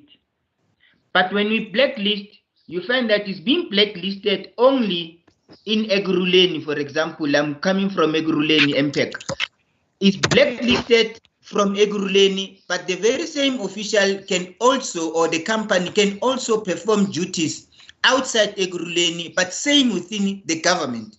So it defeats the purpose of making sure that our consequence management become effective, and we make sure that we deal precisely or decisively on these transgressors so that they cannot continue to perpetuate whatever they're doing.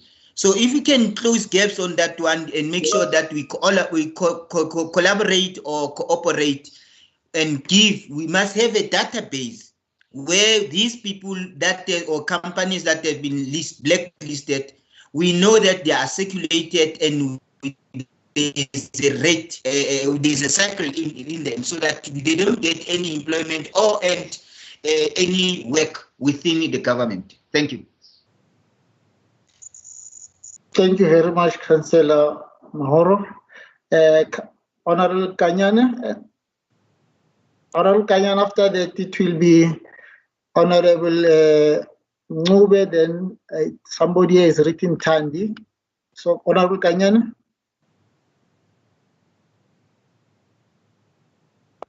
No, thanks, Honorable Kanyile. I know I keep on cutting. I'll try to be short so that I'm able to complete my input. Yeah, I think for me, it's just a sequel from what honorable members have alluded. One is the issue of capacity and consequence management.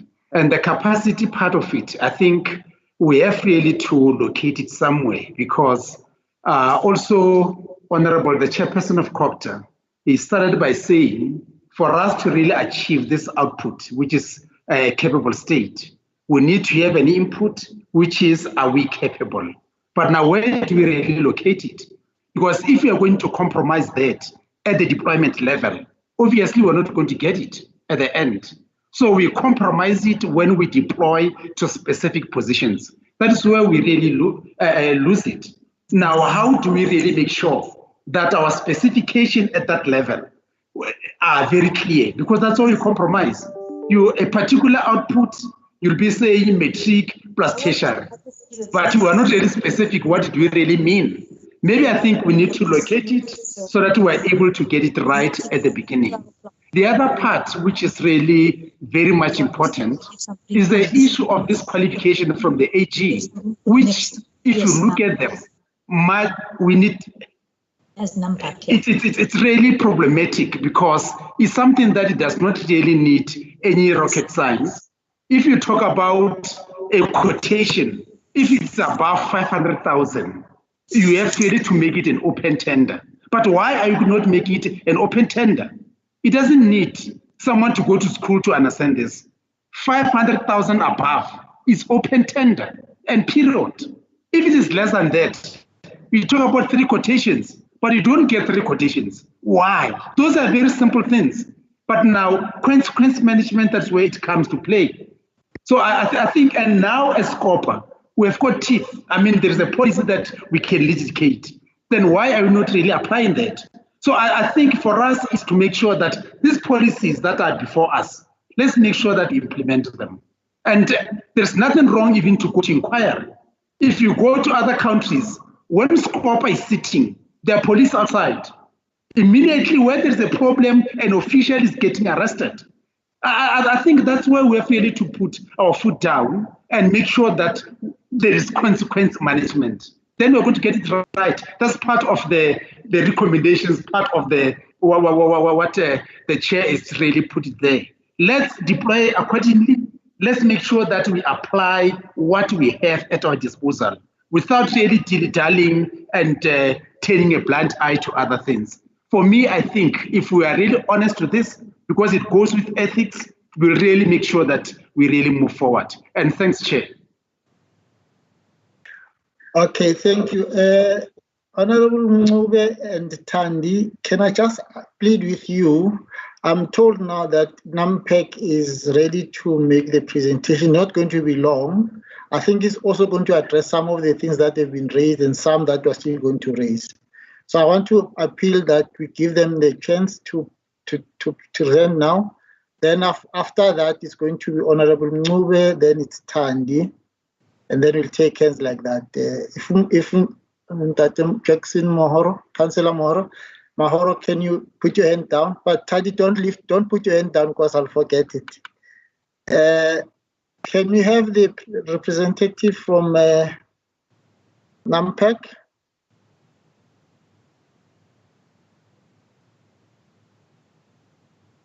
Somebody, you can help us? It's Miss Naidu. She's connected, Chair. I don't know whether she's... I just spoke to her now on the phone. Okay. Hi, Chairperson. Can you hear me?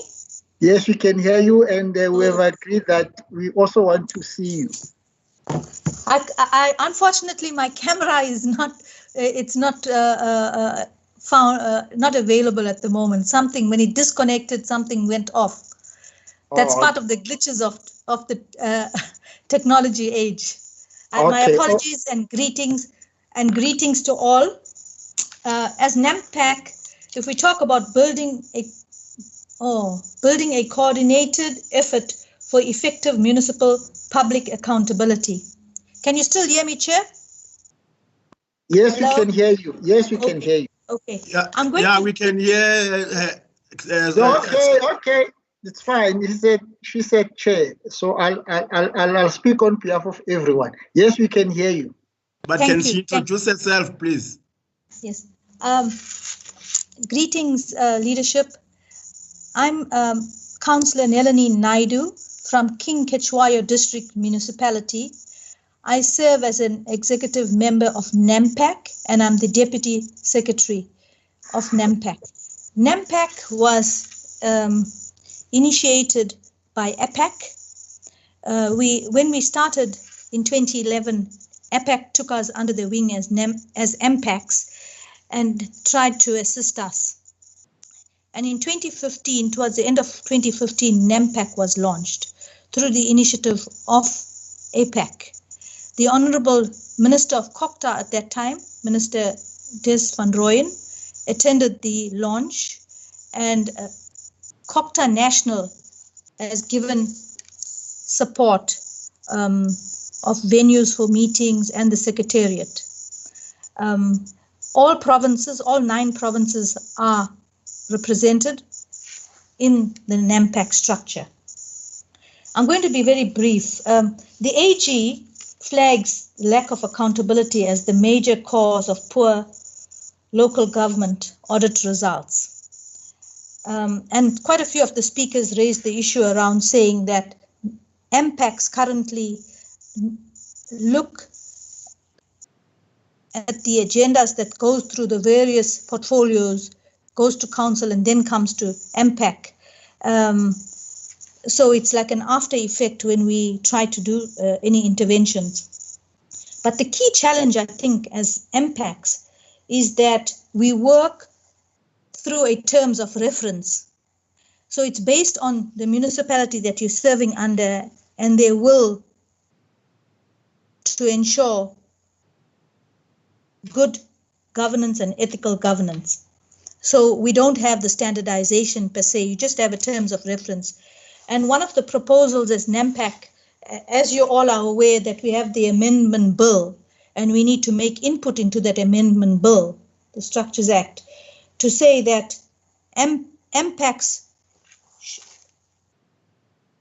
represented by NAMPAC, which is your national body, be given similar powers as SCOPA, because currently you can't investigate until council tells you that you could go and do an investigation, but it's still really watered down. So to give teeth and to ensure that we eliminate corruption, we eliminate wasteful expenditure, we strengthen good governance, and we promote ethical leadership and ethical governance, we need to ensure that we are well positioned as NAMPAC and MPACs. The proposal is to say that MPACs should be linked to the Speakers Forum at provincial legislature level, where we are given support, as well as at national level. At our last meeting in February, we had the honor of having the Deputy Speaker of National Assembly participate in our meeting. And some of the issues that he raised was around strengthening the MPACs, around resources, around accountability, and also to give more teeth to Section 79 committees, because unless it's legislated, we cannot be more effective. So the issue around strengthening administrative and oversight and governance will basically lie within the powers of MPAC. So if we can ensure that the powers are similar to SCOPA, we will be able to be more effective.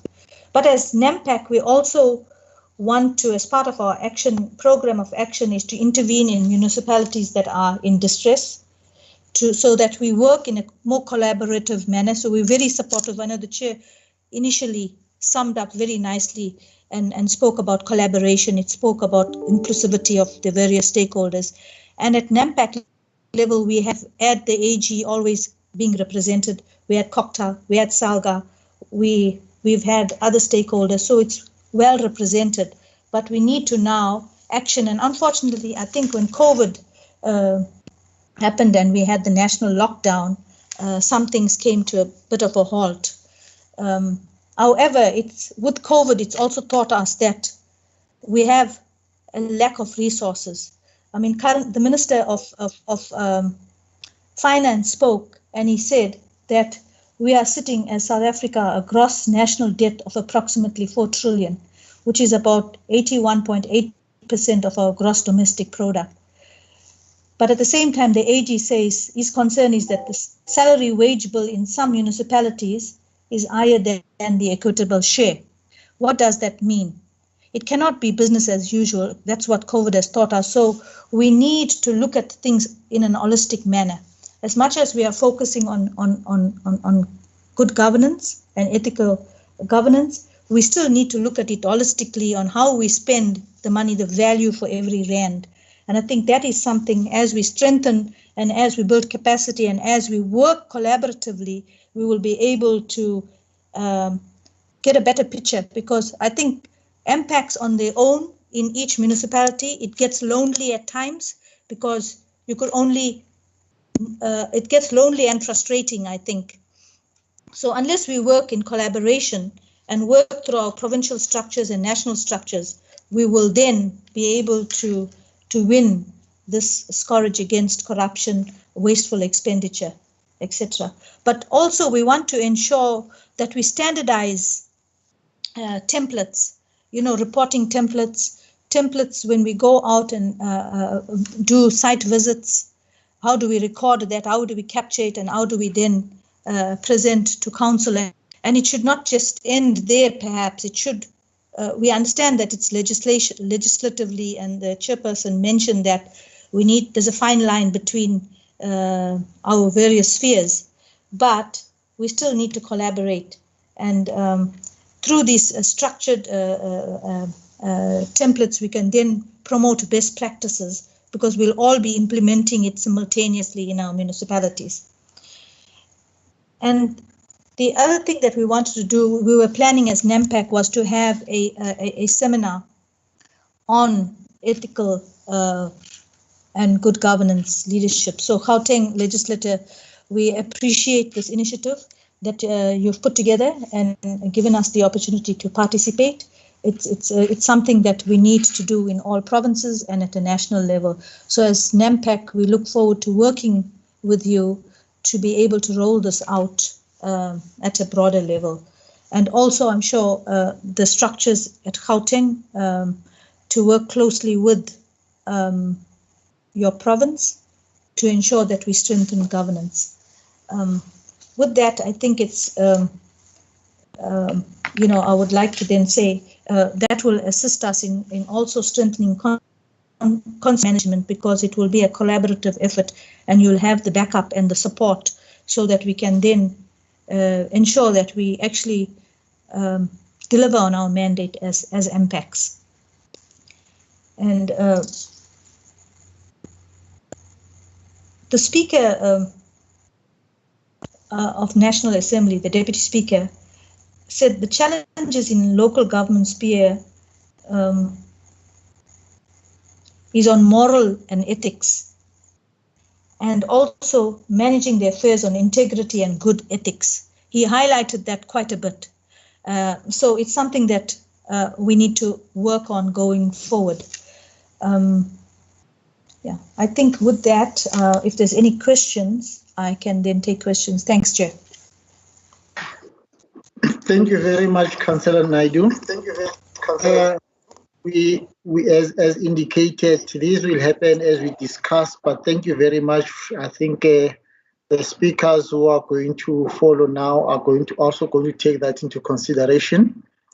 As indicated, we'll first have Honorable Ncube, after that Tandi, and then I see there are two more hands, Honorable Randall, then Joseph Libilo. Let's have Honorable Ncube first.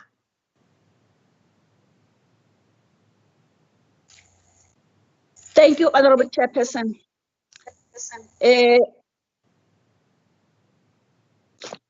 Where I'm going to start is that on the institutional capacity, I think Councillor Khumalo raised some challenges in terms of our capacity, in terms of our term of office of 5 years. Then after 5 years, we're gone. We may not all be incapacitated in the previous administration, then come back. But I think what helps the legislature is that maybe we have good researchers that are stable, which then are able to capacitate either the chairperson or the members in terms of what is expected of them. And without knowing whether municipalities do have researchers, but this thing of support, I think also it should be internally. Maybe it will be the question of how do you pay those researchers? I don't know, but I'm just thinking aloud here. And when you then, okay, and then the other one is on the financial management. What I know is that when the issue of the clean audit started, this province had a program driven by at treasury level of seconding provincial officials to be seconded in those municipalities that are a bit challenged. And then over and above that, there was also a program that the then Premier came up with to say there was going to be a recruitment at the institution of higher level, and also there are students that are in TVET colleges that will also help in terms of the financial management. Now, what I don't know whether that program is it still there or not there. And also, one of the functions that we had from SALGA is the support on these things. So at which level then does SALGA come in terms of the support, or at which level does the municipality knock at the doors of COGTA for the request of saying, can you support us on these aspects that you are running short of? Because what happens at the end, we see scenarios like what happened in the West Rand, where they could not even be able to pay staff. What happened at Mfuleni, what the blame then it says, where was the COGTA committee at the provincial level? Where was the finance committee at provincial level? So the relationship then goes back into saying, how do we interact with each other on these issues? Because like yesterday, we're raising these issues in our meeting as COGTA. So we need then to clarify and navigate towards coming closer to each other in terms of where can we help, so that because now there is a deterioration of how the province used to perform in terms of the municipalities in these areas. Then if we talk of political leadership or leadership, I've heard one councillor talking about then there would be a recommendation of disciplining some officials. And then the problem will be they were not named and shamed. So the general recommendation then, it means going forward, there has to be specific that the CFO or a certain level where the alleged corruption or the breach of process were done, it has to be clear that who did that, so that then maybe that's why it takes long for the council to take a decision to recommend to the disciplinary board. I mean, I was following what was happening in Tshwane, where the decision could not be made, and there would be that cry, and it took long. Maybe that's why maybe now they are at administration. I think the other one on the governance, in my thinking, governance will then mean portfolios who are doing oversight over the council, all of those that are given the right of spending. But it's two-way also here. It might be the role of the councillors in holding the executive accountable, and the decision, the timelines of when does the council take a decision, a decisive decision of let's correct this by doing ABCD. The other one is on the scales. It has been a song from ourselves that we are running short of the scales, where I already indicated the question of what used to happen of the secondment.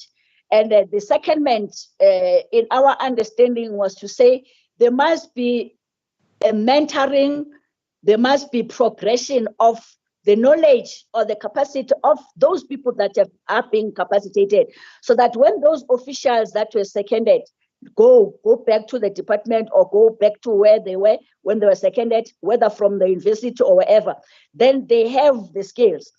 The other one is that the recruitment part of it also goes back to the recruitment. Honorable Mobe, do you mind if I ask that? I hear you keep on saying another one. I'm just worried that I'm seeing a lot of hands are now coming, and we're supposed to finish at 1:30. So yes. Where there are blockages in terms of policy change, let's then approach those policy changes by amending so that we are able then to be decisive and correct other things. Thank you. Thank you very much. May I ask, I know it's a difficult thing. I haven't been strict. I asked that we apply the 3-minute rule, but I haven't been strict. So I see there are more hands. Can I give now to Thandi? I don't know your surname, so you introduce yourself and your municipality. Sorry to call you by your first name.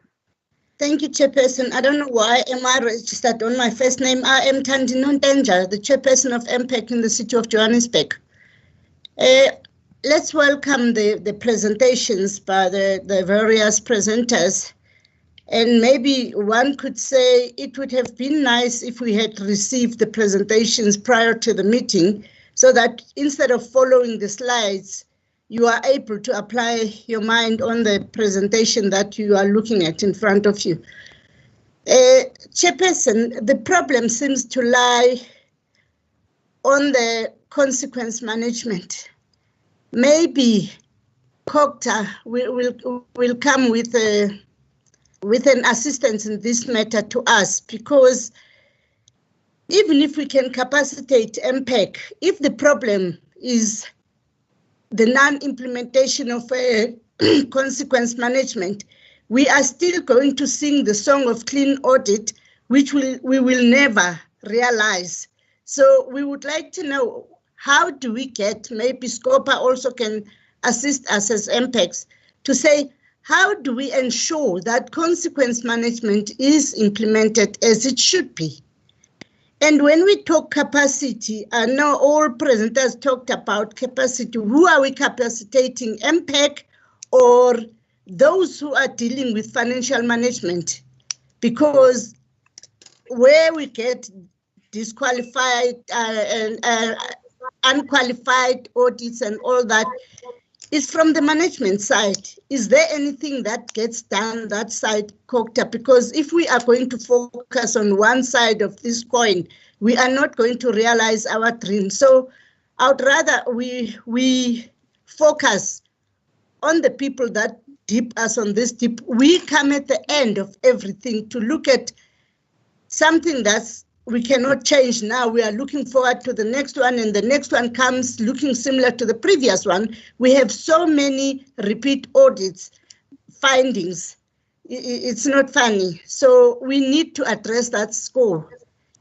And to say on the side of MPECs, Chair, and all the presenters, how do we access this capacitation?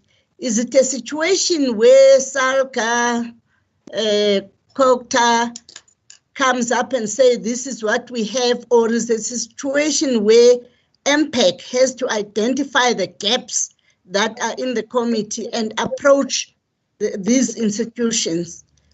And there was a presentation that talked about the launching of an accountability, whatever. Like I said, I don't have the presentation in front of me now.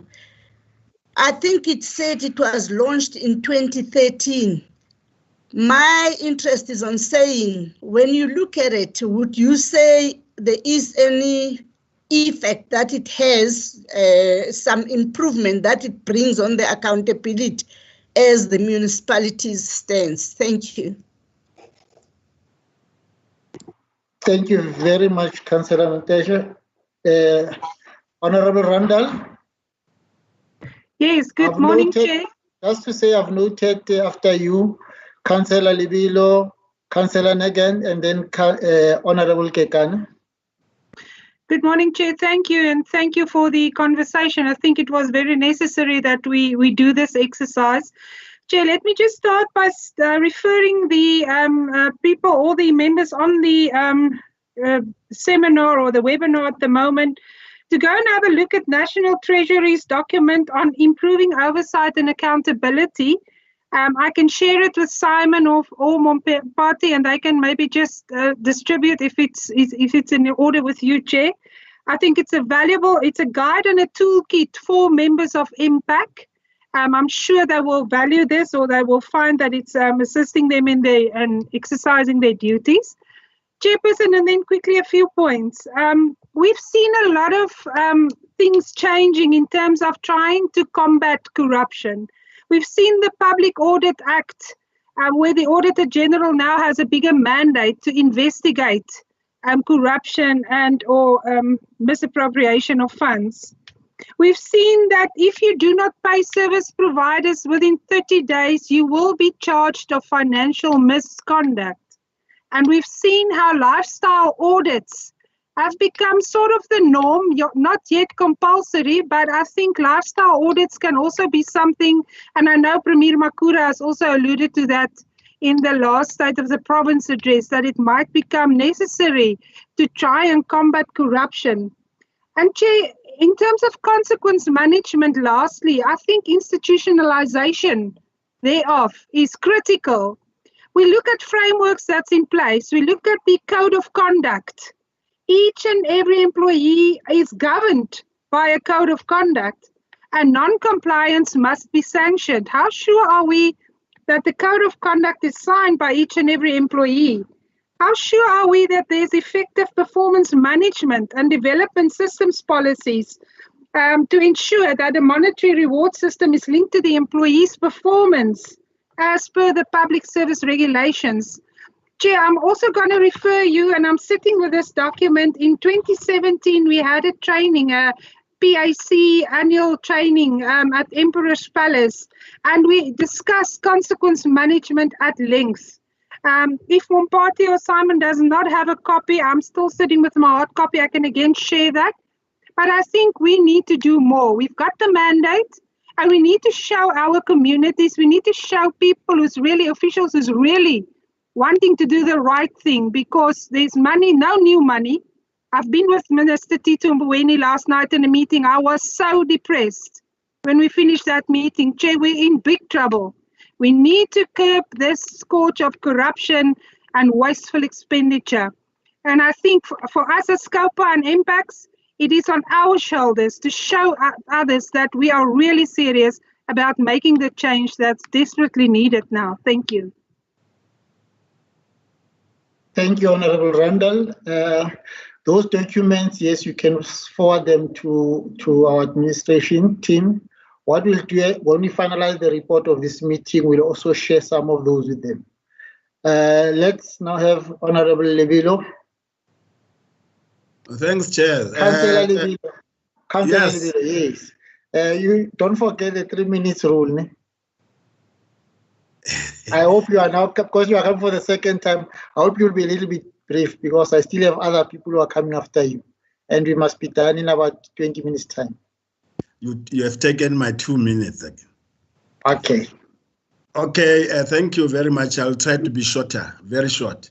Because I was covered by, I don't know if it's Councillor Randall, with regard to the discipline and the consequence management. Yeah, we're saying that we, on our side, we're using, or you see, the disciplinary procedure are governed by the legislations. All the disciplinary procedure are governed by the legislations. For some sections of the employees, we're using MFMA, and for the other section, using LRA. And then the HR is the person, the HR department is the one that is helping us with. Okay, having said that, the MPAC must also be given more time and more time and space to perform its work.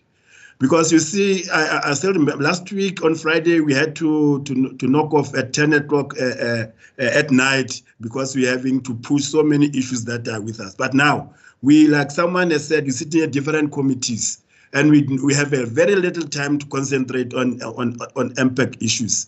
There was this suggestions that the MPAC councillors will be permanent. I just want to ask as to how far that discussion is going on. So the last one will be the one that instigated me to come back is the recent presentation by the NAMPAC. The NAMPAC, we are aware that there's there are three structures maybe directly dealing with this issue of public accounts, which is APAC, NAMPAC, and MPAC. So someone will ask as to whether there is any value added there on these three structures. Because we're talking about the NAMPAC that is being launched in 2016, 2017. But being a member of MPAC from then, I haven't seen them. I haven't heard anything about them. I only hearing that they're existing.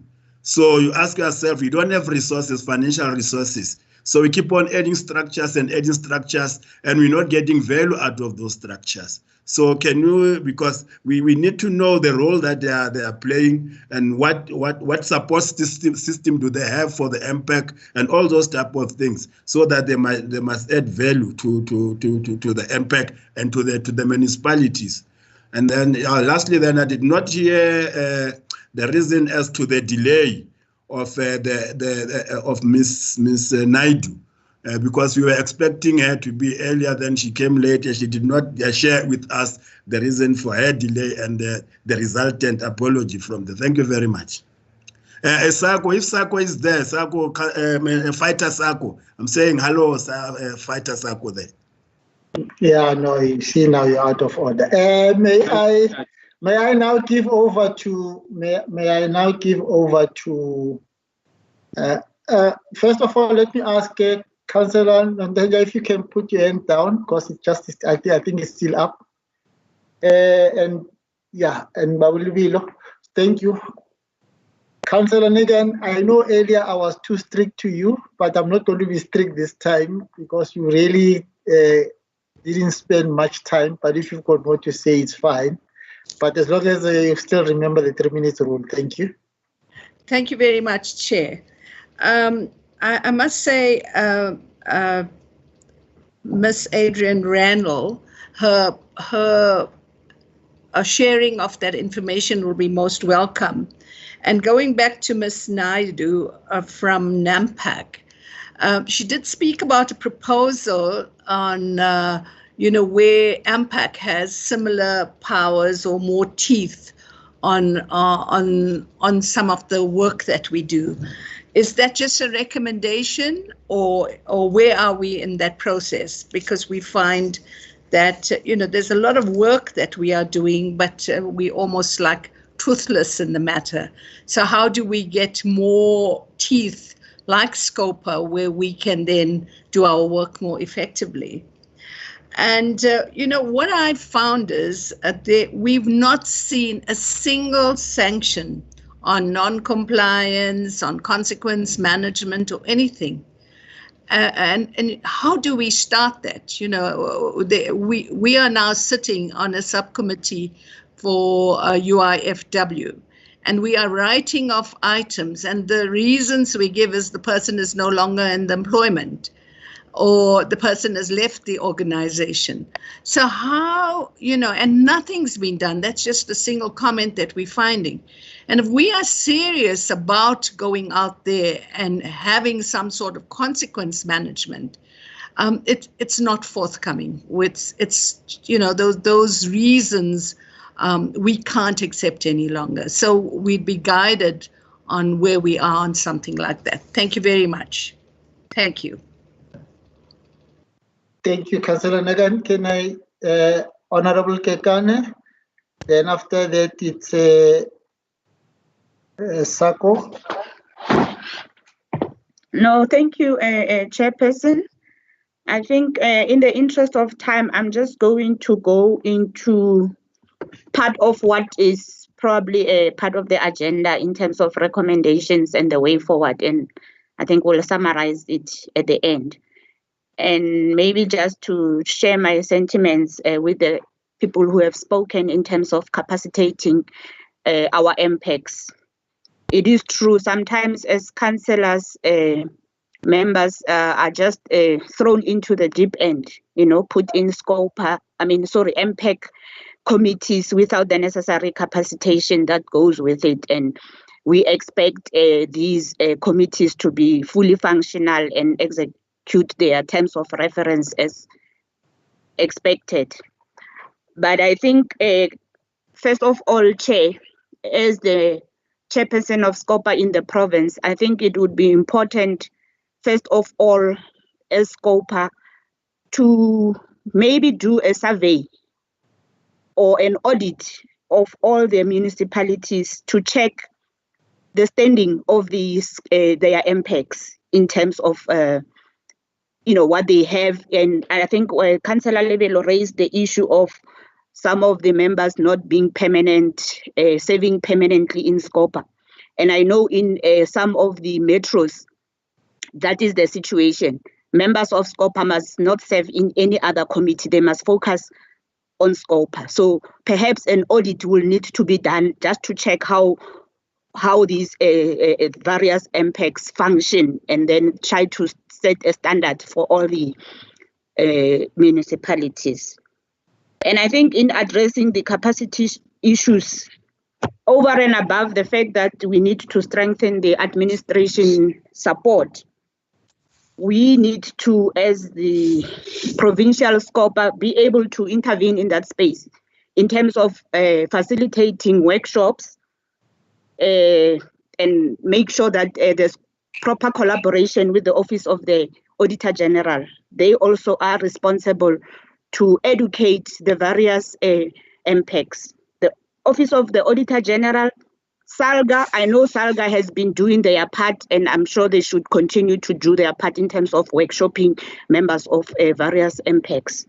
National Treasury as well have got a responsibility to educate and workshop members of various MPECs, COGTA as well as NEMPEC, of course. So I'm saying we need to be able to, going forward, able to facilitate such a workshops to ensure that those workshops happen in order to capacitate members of MPECs. And also to say that we also need to encourage various MPECs to work very closely with their internal audits, because there's a lot of valuable information that they can get from the internal audit in terms of managing the internal controls and looking at the management letters and the various audit reports, so that they are able to work very closely and fine comb, through all those management letters and deal with the issues one by one. They might not be able to achieve everything, from the start, but if they take those issues and, one by one try to address them, I'm sure they will get somewhere as MPECs. It's just a piece of advice in case there are those MPECs that are not doing that currently. So I think I will want to leave it at that. And I think in our meeting as the SCOPA province, we will consolidate all those things and come up with a program to ensure that this cooperative governance that we are advocating for does work and benefit the various MPECs. And another thing I think which is important, and in my experience, is that it is important for members of various MPECs to really get familiar with the MFMA.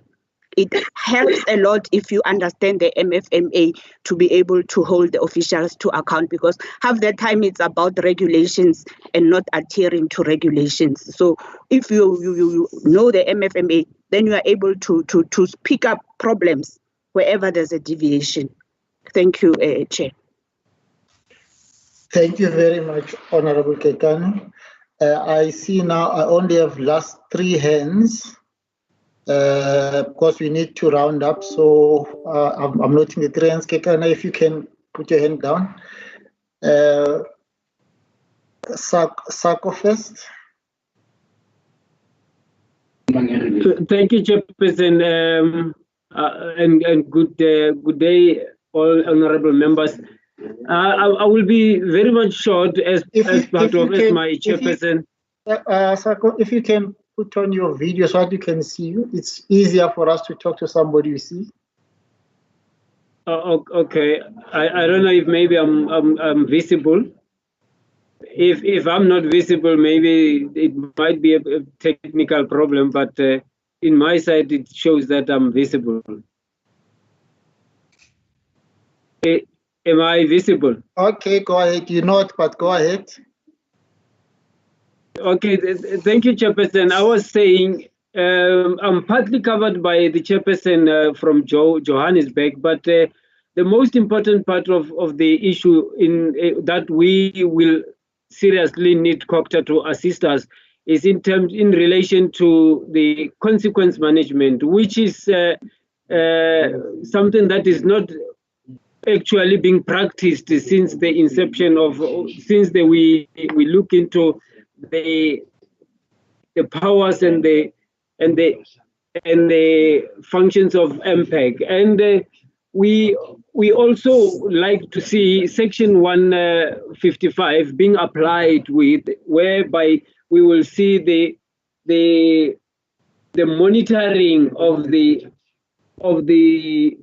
legislature in relation to the challenges that the municipalities are experiencing. We don't actually experience the monitoring and evaluation of the legislature, in particular, or the provincial legislatures towards municipalities.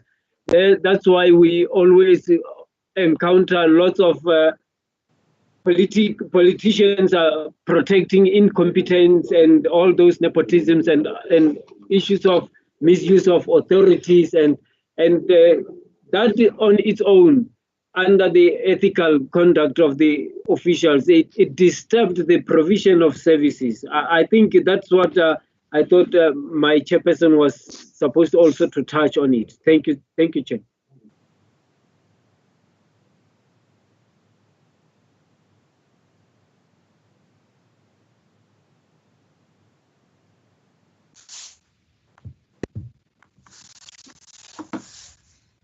Yeah, frozen, Chair.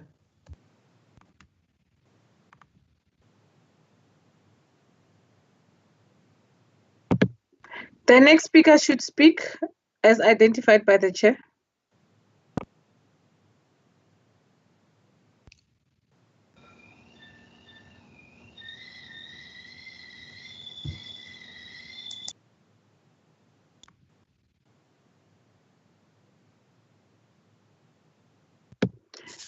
Lionel, was there a next speaker? Member Randall, are you the next speaker? Okay. No, it's Lionel. Oh, hello. Thank you. Lionel, Good morning speak. to Yes, everybody. thank you. Good morning, everybody. Lionel Greenberg here. I'm a member of Impact in Johannesburg. I've just been listening to everybody as best as possible in the circumstances. I've been a bit short of time, Chair.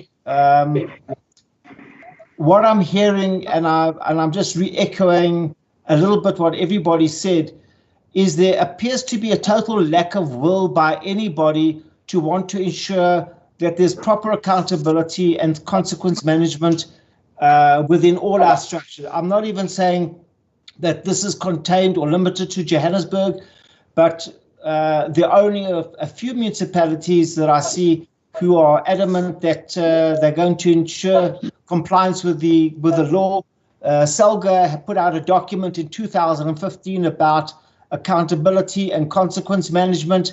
However, as Councillor Jeannie said a little bit earlier, our city manager in Johannesburg, or his office, I don't want to label him specifically because he works as a team, we were unable to get accountability and consequence management framework running in our city. What this in fact is doing, because we have no accountability and a lack of will for accountability, and I'm sorry to say it at this juncture, Chair, this lack of accountability is becoming systemic in South Africa. So we see even to the point where people are supposed to attend at a court of law, then they will abuse the court process and say, well, I want my day in court, but when you get your day in court, then you look for a reason why you should obstruct the legal system, and then you want to review a process. So we need to cut through all these things, and we need a level of efficiency in the way we're going to be dealing with our statutory requirements in our cities, because we cannot allow city officials, whoever they might be, or the looters of our city to continue in this way, in an unabated way. So we need, and we call upon you to give our city's guidance. Otherwise, we're going to have to invoke our own provisions by getting orders out of the High Court, because in impact, we're not going to wait more than 3 months longer. And I'm saying this publicly to everybody. Me as a councillor, I intend to take our city manager's office to court to get an interdict to compel him to ensure that there's an accountability and consequence management framework. So he's now got 3 months notice in this public forum to make sure that that document is rolled out, failing which we'll ask the High Court to assist us in our endeavours. Thank you, Chair.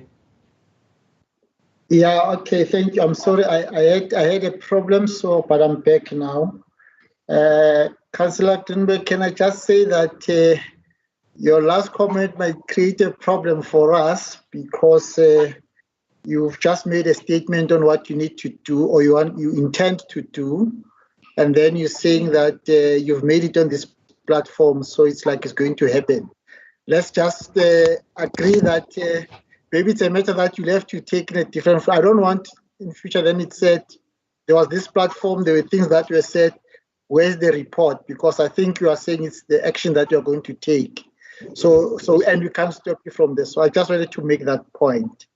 You want to say something before I move? Yeah, if you permit me, Chair, it wasn't that I'm being in any way obstreperous or difficult with anybody. However, when our committee attempts to do their job, because it's my name, Chair, I sign documents, I'm involved in the minutes of those meetings, and when at my young age of 61 years old, my mother taught me how to behave. I don't frustrate.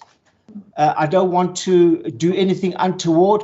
I have an oath of office to perform to, and my oath of office is very, very clear. It's black and white. Comply with the law, otherwise you have to live and die by the sword. So I'm using this forum to appeal to everybody at a higher level. Guys, in South Africa, if we want to save our country from the looters, if we want to save our country from supply chain management, unauthorized expenditure, then we all need to come on board. Otherwise, sadly, I don't know in what trajectory our country is going to be heading to. But thanks, Chair. I hope everybody gets the message loud and clear that MPAC as a whole is terribly frustrated that we were unable to do our work within our oath of office. Thank you very much. Thank you. Let me give over to Honorable Randall. She said it's just going to be brief because she was, yeah. Yeah, it's old age. It's old age, Chair. I forgot the last point I wanted to make previously, and thank you for the opportunity to quickly raise it. Sorry? Oh. Member, she's now muted. It's fine. Continue. Thank you. What I would also like to recommend is that our researchers assist us in just researching the possibility of the professionalization of the supply chain management and procurement officials. For us on finance as well, where I'm serving, the motto is follow the money. Where does the money start to be expensed? It's from tenders, it's from bid committees. Chair, so I think let's us as SCOPA also start to investigate that possibility of the professionalization of those officials. Thank you. Thank you very much. I am going to do something that is not, I'm not happy to do, but I have to do it. I know that we've been joined by the representative of the Speakers Forum, but because of time and like we indicated earlier, we know that we have received their input, which we'll share with everybody. We're going to take that route, and I hope that the representative of the Speakers Forum, they'll understand what I'm trying to say. Let me then move on to just summarize on our way forward and close the meeting. Just to indicate that as we started, we indicated that the reason we convened this meeting or this seminar was to get into a discussion on how we can ensure that there's coordination amongst ourselves, which is SCOPA at Provincial Legislature and MPECs in our municipalities. Coordination to support one another without really prescribing on one to another on what needs to be done, but working within the legislation to ensure that we find a way of supporting one another. But secondly, to say that is there a way in which this coordination can be formalized? And I know that some of us have spoken about different structures that are established, MPEC, APEC, all these PECs that are there. But I thought that what we're trying to do was to say, how can we at the Gauteng province level or Gauteng provincial level get together and find a way of coordination amongst ourselves so that a number of issues that are raised and problems that are encountered, we can share best practice and be able to see how we can deal with them. With given the powers that were given within the legislation and be able to do those things. So that was really the original intention. I've noted that one of the things that has made it difficult for us to engage on this is the fact that some of the presentations are made as we are in the discussion already. So maybe as a way forward, what we suggest we should do is that one, we will summarize all the whole discussion that we have, and summarizing means that all the inputs that were made will summarize and look at the important things that are raised within the context of what we want to achieve. In addition, all the comments that were made afterwards, whether they are questions, whether they are suggestions, also summarize them and ensure that out of that, we try and see what could be the way forward based on what the discussions have been.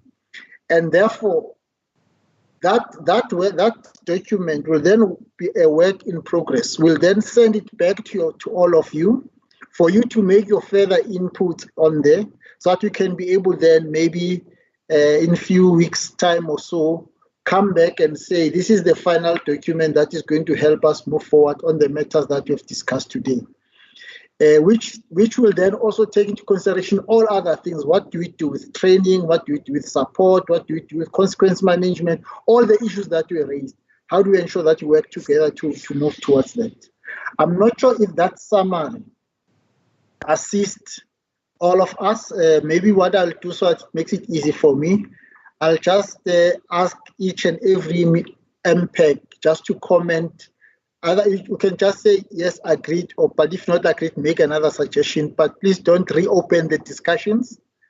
Let us start. Your timeline.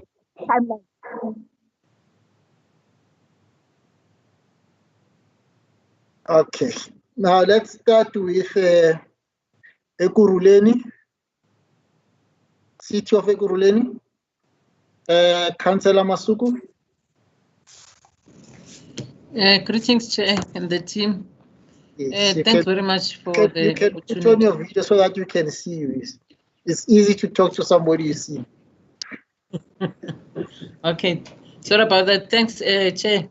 Chair, even though I came late, but I think much of the discussions are captured, and I'm happy that my colleagues were here in time. It will be very much helping for you to summarize all the discussions for us so that as cities we sit and discuss. But the ones that I captured, there's only one that I did not capture. You know, the performance of the MPEC, it needs a lot of assistance, even outside the committee meeting. We must check it holistically. I think there should be also what's the word? Just to check just to check kwenziwe honorable kucheckwe ukuthi MPEC ipakishwe ngendlela right na, because at times there are items that makes one fear to conclude because uyacabanga ukuthi mawuphuma lapha meeting where you going. Because some of us who went into offices, you're not taking through everything. You don't know about your safety. I'm talking about safety now. If we're talking about MPEC, let's check it holistically, that everything is in place. Thank you. We'll await the documents. Thanks. Thank you very much. City of Joburg. Councillor Ntenja. Thank you, Chair. We agree with you. Thank you. Thank you very much. Western District Municipality. Councillor, is it Kumalo? Western District Municipality. Okay. Rand West. Oh, okay. Chair. Yes. Yes. Chair, I just want to give my input to say I really appreciate what the space that you have given to us as district. Hopefully we'll also make a checklist on what they have been discussed. I think it's going to be important that we really appreciate that these interventions must be taken seriously. Then we'll take it from there. Thank you so much. Thank you very much. Rand West, local municipality. Thank you, Chair. Rand West, Chairperson of MPEC, also proposed to have these kind of sessions or this seminar maybe quarterly. We mustn't take long, not meeting, having these meetings. I agree with everything. Thank you, Chair. Thank you. I can see that chairpersons are no longer willing to put up their videos, but I won't be strict this time. Mohale City, local municipality. Chair, thank you, Chair. I think you have summarized it very well. We agree to the presentation. Thank you. Thank you. Then Merafo, local municipality. Okay, Reaurat. Merafo municipality. Okay, there's no one. Oh, yes. Councillor. Okay, let's go to Sidibeng district municipality.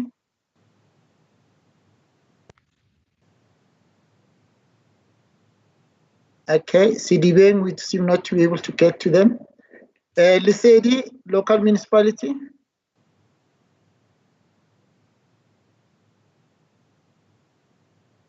Lesedi, seem to have lost the members from CDB. Lesedi is here. Okay. What's your comment on the suggested way forward? Okay, thank you. Noted and agreed, Chair. Thank you very much. There's somebody else who's got there. Okay. And then the other one is Mfuleni, local municipality. Thank you, Chair. I'm here, Chair. Thank you, Chair. I think we agreed with you, and we are. Thank you very much for your intervention. We will be working to that. Thank you. Thank you very much. Midval had sent an apology, so I don't think they are here. I think we've covered all municipalities because Midval and Tshwane had sent apologies. Let me now give for 1 minute our speakers just 1 minute to say something first. Let's start with SALGA.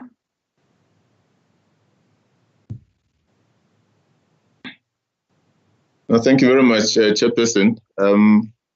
I think I would like to concur with the speakers that have gone before us. Firstly, to welcome the opportunity. I think it was very useful. One of the speakers suggested that it must be periodic, and we're fully behind that too. The frequency perhaps can be determined by yourself, Chairperson, and for the collective. Secondly is, Chairperson, in terms of summarizing the issues as they came up, you summarized them quite well. Lastly is I was in the process of sending a message to my team to request a follow-up engagement with your good self, Chair, to agree on how best to collaborate. I think it's something that we would love to do, and it would include areas that could entail the training and capacity building and knowledge sharing as a broad thrust of issues, consequence management and how we support MPECs to do and enhance consequence management. And then perhaps a third one is the assessment of the MPECs, which would then inform a range of the other things that we can continue to talk about. I liked the idea that let's go back to them, see what the status is, including permanence. Let us look at the big issue of capacity and look at how best to strengthen that. I do have to say that while I'm on that note, Chairperson, one of the councillors earlier on, I think it might have been a councillor from West End, that almost interpreted us as indicating that the lack of capacity and or inadequate oversight is directed at the personal level. It certainly is not, and that's how we came across, certainly not. The capacity is both what we need to build at an individual level as well as at an institutional level. So I thought just to clear that off without getting into the content of all the other issues, Chair. And then perhaps an assessment of the performance, notwithstanding all these other challenges that are there, and correlating the establishment and audit outcomes and how everything else is working within the municipality. But I guess, Chairperson, it is detail that we can engage between SALGA and yourself, led by the SALGA Provincial Chairperson responsible for governance and relation. Very much. Okay, just for position, who is the Chairperson responsible for corporate governance or governance? Councillor? Chairperson, as things stand now, it is Councillor Maeba from the city of Tshwane. Just currently not participating by virtue of what we are all aware of, the challenges relating to Tshwane. Okay. But should we get beyond the current challenges, it'll either be himself or anybody else that would be designated to take over from him. Okay, thank you. And then from MPEC, I'm not sure if they are still, no, NAMPEC. I'm not sure if they are still here. Councillor Naidu? Okay, not here. Before I give to the Chairperson of Human Settlement and Cooperative Portfolio Committee, I'll give to the Speakers Forum, but I want to ask that maybe because we've got your presentation, you just comment on what you have said on the way forward, because the problem is that if you start the presentation now, participants might be tempted to want to respond to it and then can be problematic.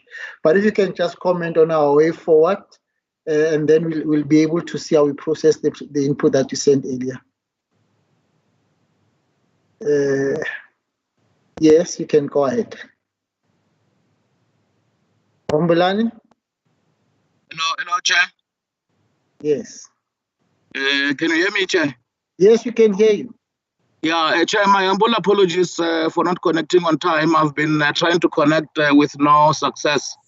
But maybe one thing that stuck out from the resolution of the GSF, it is that there's an issue of a management letter on whether it should serve before the executive at the level of the municipality or council. The view of participants of GSF is that the management letter must serve in council because council is vested with executive and legislative powers. So that is a bone of contention. It has been a challenge for the Speakers Forum that the council, in the form of a speaker, is saying that when AG sends a management letter, it goes directly to the mayor. Therefore, council and MPECs cannot provide scrutiny unless the management letter from AGSA is sent to them directly. So the challenge is that when AGSA sends a management letter, they address it to the mayor. And the view of the councillors and the speakers is that a management letter is an oversight tool. Therefore, it should go directly to council and referred to MPEC for scrutiny. So that is one issue that has remained a bone of contention. I hope that these engagements will find a way to resolve it. Thank you very much. That noted. Yeah, I'm seeing something happening here. I'm going to allow, but please let's not have more hands. Just before I give over to the chairperson of the Portfolio Committee, Human Settlement and Cooperative, I see there's a Sibongile Makubu. I'm not sure if your hand is up because you want to say something, Sibongile, or it was up since then. Makubu? I want to say something. Yeah. No, thank you so much. Okay, all those who are not speaking, can you switch off your mics? Yeah. Yes, Makubu. Thank you, Chair. I don't want to say something. I've noted and agreed. Yeah, okay, so I thank don't you know very much. Okay, thank you. Let's have the chairperson of Cooperative and Human. I know that when inputs were made, I think it was because of something you said in your input. It sounded like you are representing the department. That's why people are saying we want Cooperative to do this, to do that. Maybe you can reassure them that as the chair, as the portfolio committee will take the matter up as indicated. Chairperson Diale. Thank you very much, Chairperson Kanyile. I think we have, and as a new kid on the block, I think we have noted the the issues as raised by councillors especially and members, and I think we will have to work together. And from where I'm sitting as a new kid on the block, there's a need for an integrated, structured approach on how do we confront as public representatives in both local government and provincial government issues of accountability and consequence management. So I'm hoping that we will work together to come up with that approach and assist municipalities as part of our oversight role. And I think issues raised, because of, in the interest of time, I will not respond to the issues, but some I will take them and raise them with the department, and also try to engage with municipalities individually. So, Chair, I think, yeah, I just want to agree with the approach that there's a need for collaboration. This forum has emphasizes more on issues of capacity of both the individual and the institution, and issues of consequence management. And I think we should collaborate and ensure that we put timelines to what we are trying to do. Thank you very much, Chair. May I be excused? I have another meeting at 1 and I'm late already. Yeah, no, it's okay. You're excused because in fact I'm closing now.